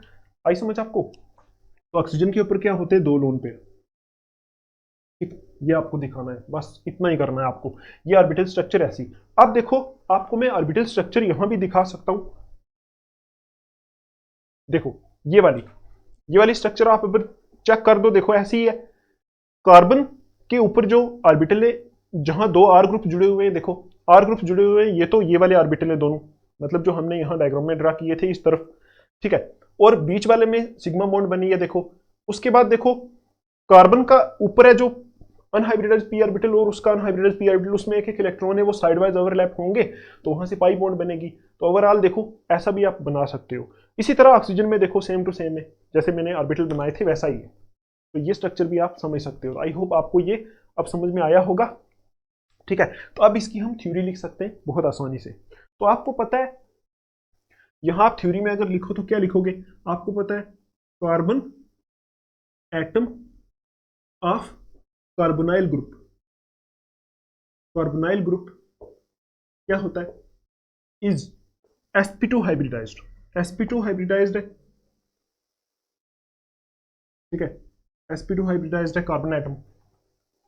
उसके बाद देखो, having triangular planar geometry, having क्या ज्योमेट्री होती है, triangular, triangular planar, triangular planar geometry इसकी होती है, ठीक है। अब देखो, carbon atom form 3 sigma bonds, यहां दूसरे में लिखो, carbon atom forms 3 sigma bonds, sigma bonds, ठीक है। कार्बन एटम जो है यहाँ 3 सिग्मा बॉन्ड बना रहा है, आपको पता है, एक सिग्मा ये, एक सिग्मा ये, एक सिग्मा ये। आपको पता है कैसी बनी, ये ऑर्बिटल ओवरलैप करके ये बन गई, तो यहाँ से ये सिग्मा बन गई, यहाँ से ये सिग्मा बन, 3 सिग्मा बॉन्ड बनाता है, ठीक है, ठीक है। 3 सिग्मा बॉन्ड बनाता है and 1 pi bond, 1 pi bond बनाता है। आपको पता है एक पाई बॉन्ड बनी है साइड वाइज ओवरलैपिंग से, ठीक है। उसके बाद आप लिख सकते हो 3 सिग्मा बॉन्ड्स जो है are in same plane, same plane है, सेम प्लेन में होती है सिग्मा बॉन्ड, क्योंकि ट्रायंगुलर प्लेनर ज्योमेट्री है, ये यहाँ से ट्रायंगल बनेगा, ये सेम प्लेन में, मतलब इसी बोर्ड के ऊपर आती है। और एंड फोर्थ जो बॉन्ड है, fourth pi bond is out of the plane, ये आउट ऑफ द प्लेन है, ऑफ द प्लेन।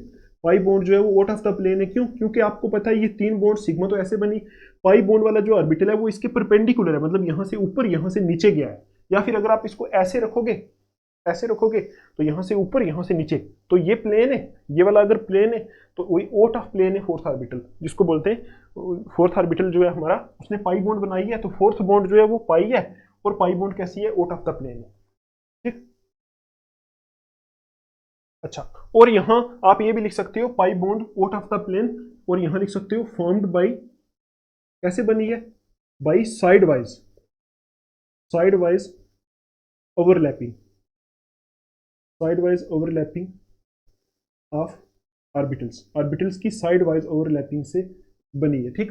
आप ऐसे भी लिख सकते हो, overlapping of unhybridised P orbitals, ऐसे भी लिख सकते हो, ठीक। अच्छा, अब देखो बॉन्ड एंगल्स कितने कितने, बॉन्ड एंगल्स आपको अभी बताया, bond angles are approximately, approximately 120 degree, ठीक। इसी तरह सेम ऑक्सीजन के बारे में भी आप लिख सकते हो, इतना जरूरी नहीं है लिखना। आप बोलोगे ऑक्सीजन की भी यहाँ हाइब्रिडाइजेशन sp2 है, तो उसके भी सारे के सारे ऑर्बिटल जो है वो कैसे हैं, sp2 हाइब्रिडाइज्ड है। तो उसमें 2 में तो लोन पेयर पड़े हुए हैं, ठीक है, 2 में लोन पेयर है, तो एक ऑर्बिटल तो सिग्मा बॉन्ड बना रहा है, तो 2 में तो लोन पेयर है, वो तो आराम से बैठे हैं, और एक में जो ये वाला ऑर्बिटल है ये क्या कर रहा है, पाई बॉन्ड बना रहा है, बस, और कुछ नहीं। इतना आपको लिखना है, वो आप खुद लिख लेना ऑक्सीजन का अगर आप लिखना चाहते हो, नहीं तो फिर ऐसे भी ठीक है, सिर्फ कार्बन के बारे में बता दो, ये तो आपको पता चल गया, ठीक। अच्छा, अब आप देखो, यहां एक लाइन ऐड करो, कार्बोनाइल ग्रुप इज पोलराइज्ड, ठीक है, carbonyl group is polarised due to electro NEGATIVITY, due to electronegativity difference, यहां लिखो ड्यू टू इलेक्ट्रोनेगेटिविटी डिफरेंस, ठीक है, between carbon and oxygen. Carbon and oxygen atom के बीच में इलेक्ट्रोनेगेटिविटी डिफरेंस की वजह से जो कार्बोनाइल ग्रुप होता है वो क्या होता है, पोलराइज्ड होता है, मतलब उसके ऊपर चार्ज होता है। ठीक है, अच्छा आप यहां और लाइन ऐड कर सकते हो कि ऑक्सीजन जो है वो ज्यादा इलेक्ट्रोनेगेटिव है, तो लिखो oxygen being being more electronegative, more electronegative, ठीक है, attracts attracts the shared pair, ठीक है, attract the shared pair of electron towards itself. ठीक है, आप यहां खुद देखो, अगर मैं इसको एक बार फिर बनाऊं, देखो ये तो हमने इतना कुछ दिखाया है, अभी आप इसको ऐसे सिर्फ दिखा दो, सी डबल बॉन्ड ओ कर दो, ऐसे दिखाओ, तो अब देखो ऑक्सीजन मोर इलेक्ट्रोनेगेटिव है, तो ये क्या करता है, जो मोर इलेक्ट्रोनेगेटिव होता है अपनी तरफ इलेक्ट्रॉन को खींचने की कोशिश करता है। ठीक, तो ये क्या करता है, ऑक्सीजन ज्यादा इलेक्ट्रोनेगेटिव होने की वजह से अपनी तरफ इलेक्ट्रॉन को खींचता है। ये इलेक्ट्रॉन थोड़े इस तरफ होते हैं, तो आपको पता है अगर इस तरफ इलेक्ट्रॉन होंगे तो जिसके ऊपर इलेक्ट्रॉन आएंगे उसके ऊपर थोड़ा सा नेगेटिव चार्ज आएगा, सपोज यहाँ डेल्टा माइनस आएगा, ठीक, और यहाँ इसके ऊपर डेल्टा प्लस आएगा। ठीक, जो इलेक्ट्रॉन नेगेटिव होता है अपनी तरफ इलेक्ट्रॉन खींचता है, तो इलेक्ट्रॉन में माइनस चार्ज होता है तो उसके ऊपर भी माइनस चार्ज आ जाता है, तो इसके ऊपर डेल्टा नेगेटिव डेल्टा प्लस आएगा। ठीक है, तो आप देखो इस केस में एक चीज होती है, इसमें रेजोनेंस का थोड़ा सा इफेक्ट लग जाता है, जिसकी वजह से ये पूरी बॉन्ड ही इसके ऊपर ट्रांसफर हो जाती है। कैसे, देखो अगर मैं इसको ऐसे बनाऊं, देखो इस ग्रुप को मैं ऐसे भी बना सकता हूँ, सी डबल बॉन्ड ओ ऐसे। अब देखो ऑक्सीजन इलेक्ट्रोनेगेटिव, तो ये बॉन्ड पूरी खींच लेगा, तो कुछ ऐसे बनेगा, सी ओ ओ के ऊपर माइनस और कार्बन के ऊपर प्लस, ऐसा आ जाएगा। इसका नेचर ऐसा ही होता है। अब देखो यहाँ रेजोनेंस क्यों लगा, क्योंकि ऑक्सीजन जो है इलेक्ट्रोनेगेटिव है, अपने ऊपर माइनस चार्ज रख सकता है, तो इसलिए ये क्या करता है, इस केस में पूरी ही बॉन्ड इस तरफ हो जाती है, ऑक्सीजन के ऊपर माइनस चार्ज और कार्बन के ऊपर प्लस चार्ज। आप ऐसे भी इसको दिखा सकते हो। ठीक है,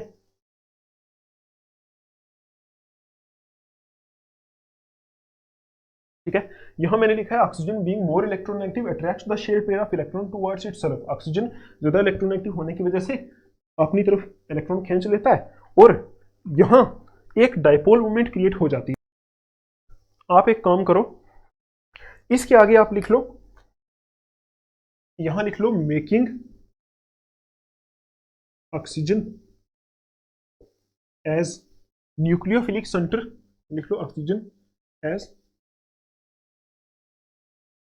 न्यूक्लियोफिलिक सेंटर, ठीक है, and carbon as electrophilic centre, electrophilic centre. ठीक, तो आपको पता है जब ऑक्सीजन इलेक्ट्रॉन खींचेगा तो ऑक्सीजन के ऊपर माइनस चार्ज आ जाएगा, तो ये वाला पार्ट ऑक्सीजन जो है एक किस्म का न्यूक्लियोफिलिक सेंटर बन गया है। न्यूक्लियोफिलिक सेंटर का मतलब है कि ये न्यूक्लियोफाइल की तरह यहाँ काम करेगा, और कार्बन के ऊपर प्लस चार्ज आ गया, ये एक इलेक्ट्रोफिलिक सेंटर बन गया, मतलब ये इलेक्ट्रोफाइल की तरह काम करेगा। ठीक, तो देखो देखो आपको समझ में आया होगा, ये वही लिखा है कि oxygen being more electronegative attracts the shared pair of electron towards itself, मतलब ऑक्सीजन ज्यादा इलेक्ट्रोनेगेटिव होता है तो शेड पेयर ऑफ इलेक्ट्रॉन अपनी तरफ खींचता है, और making oxygen as nucleophilic centre, oxygen अपने आप को एक न्यूक्लियोफिलिक सेंटर बना लेता है, और कार्बन को क्या बना लेता है, इलेक्ट्रोफिलिक सेंटर। ठीक, अच्छा एक पॉइंट आप और लिखो, हेंस कार्बोनाइल कंपाउंड्स, ठीक है, हैव नेट डायपोल मोमेंट, इनकी कुछ डायपोल मोमेंट होती है, ठीक है, नेट डायपोल मोमेंट होती है, ठीक है, and polarity can be expressed on the basis of resonance, लिख दो last line, and polarity can be expressed on the basis of resonance. ठीक, आई होप आपको ये दिख रहा होगा। ठीक है, देखो यहां लिखा है कि इसकी वजह से, क्योंकि ऑक्सीजन मोर इलेक्ट्रोनेगेटिव है तो ये अपनी तरफ इलेक्ट्रॉन खींचता है, तो इसकी वजह से क्या होता है, ऑक्सीजन के ऊपर माइनस चार्ज, कार्बन के ऊपर plus charge, oxygen nucleophilic centre, carbon electrophilic centre, और एक किस्म की रेजोनेंस भी आप इसमें दिखा सकते हो। देखो यहाँ पोलैरिटी है ना, मतलब बॉन्ड पोलर है, दो चार्ज आ गए इसमें प्लस माइनस, तो इसको आप रेजोनेंस की वजह से भी ऐसे भी दिखा सकते हो कि ये वाली बॉन्ड जब, मतलब आप ऐसे दिखा सकते हो जब इस ग्रुप के आसपास कोई न्यूक्लियोफाइल आता है, ठीक, तो आपको पता है न्यूक्लियोफाइल माइनस है, तो आपको इसका नेचर पता है, मतलब कार्बन के ऊपर कुछ ना कुछ प्लस चार्ज होता है। तो ये न्यूक्लियोफाइल जैसा इसके पास आने की कोशिश करता है, ये बॉन्ड यहाँ शिफ्ट हो जाती है, तो ये बॉन्ड यहाँ शिफ्ट हो जाएगी, तो इस ऑक्सीजन के ऊपर माइनस, तो कार्बन के ऊपर प्लस, ऐसे हो जाएगा। तो इसको आप ऐसे भी बोल सकते हो कि carbonyl compounds have net dipole moment and polarity can be expressed on the basis of resonance. इसकी पोलैरिटी जो होती है वो रेजोनेंस के बेस पे हम एक्सप्रेस कर सकते हैं। तो आप बोलोगे क्योंकि ऑक्सीजन इलेक्ट्रोनेगेटिव है, इसके ऊपर माइनस चार्ज रुक सकता है, ठीक है, इलेक्ट्रोनेगेटिव को चाहिए माइनस चार्ज, तो इसलिए यहाँ रेजोनेंस इफेक्ट भी आप यूज करके दिखा सकते हो कि यहाँ कार्बन के ऊपर प्लस चार्ज होता है और ऑक्सीजन के ऊपर माइनस चार्ज होता है। तो आपके सामने अगर ऐसी कोई रिएक्शन, देखो ये वाली चीज मैं क्यों पढ़ा रहा हूँ, आगे जब हम केमिकल रिएक्शंस पढ़ेंगे ना, तो उस टाइम आपको पता होना चाहिए कि कौन सी चीज कहाँ अटैक करेगी। सपोज अगर मैं बोल दूं यहाँ हमारा ग्रुप है C+O, ठीक, तो इसके सामने लिख दिया हमने Cl-, ठीक है, तो अब देखो आपको पता लग जाएगा यहाँ से देख के, नेचर पढ़ के पता लग जाएगा कि Cl- कहाँ अटैक करेगा। आपको पता है इसका थोड़ा सा डेल्टा नेगेटिव होता है, ये डेल्टा प्लस होता है, तो ये Cl- तो यहाँ अटैक करेगा, तो जैसा ये यहाँ अटैक करेगा ये बॉन्ड यहाँ से ऐसे शिफ्ट हो जाएगी, तो कुछ ऐसा बन जाएगा। सी, ये बॉन्ड इस तरफ शिफ्ट हो गई तो CO के ऊपर माइनस, ये दोनों बॉन्ड ऐसे रहेंगी और यहाँ Cl अटैच हो जाएगा, ऐसे कुछ होगा। तो अगर H अटैक आ जाएगा, सपोज H+ आ जाएगा, तो वो कहाँ अटैक करेगा, आपको पता है H+ है तो ये कहीं इस O के ऊपर अटैक करेगा। तो ऐसे करके जो है हम कर सकते हैं, ठीक, आई समझ आपको। ऐसे करके आपको इस कार्बोनाइल ग्रुप का नेचर पता होना चाहिए, क्योंकि आगे जब केमिकल रिएक्शंस पढ़ोगे आपको नेचर जो है वो बहुत काम आएगा, ठीक। आई होप आपको ये समझ में आया होगा। तो आज की इस वीडियो में हमने क्या क्या सीख लिया, हमने एल्डिहाइड्स, कीटोन्स और कार्बोक्सिलिक एसिड्स के बारे में सीख लिया, उनका नोमेनक्लेचर सीख लिया, हमने एसाइल डेरिवेटिव या एसिड डेरिवेटिव के बारे में देखा, ठीक है। उसके बाद हमने कार्बोनाइल ग्रुप का स्ट्रक्चर, ऑर्बिटल स्ट्रक्चर, ये अगर आपको नहीं भी समझ में आया, क्योंकि अगर आपका बेस है तो आपको पक्का समझ में आएगा, अगर नहीं भी आया तो कोई प्रॉब्लम नहीं है, आप सिर्फ डायरेक्ट ये देख लो C+O में नेचर क्या होता है, मतलब पोलर नेचर होता है, ऑक्सीजन के ऊपर माइनस, C के ऊपर प्लस, इतना ही आपके काम आ जाएगा, ठीक है, यहाँ से ही आपका काम हो जाएगा, ठीक। क्योंकि ये मैं अभी आपको नहीं समझा सकता हूँ, ये 11th का कंसेप्ट है ना, अगर मैं इसके डिटेल में जाऊंगा तो पूरी 1 घंटे की वीडियो बन जाएगी यहाँ, ठीक। तो आज की वीडियो को हम इतना ही रखते हैं, तो हम मिलेंगे नेक्स्ट वीडियो में, ठीक है, तो उसमें हम पढ़ेंगे methods of preparation of aldehydes and ketones. तो तब तक के लिए आप नोट्स बनाओ, पढ़ाई करो, take care, thanks for watching.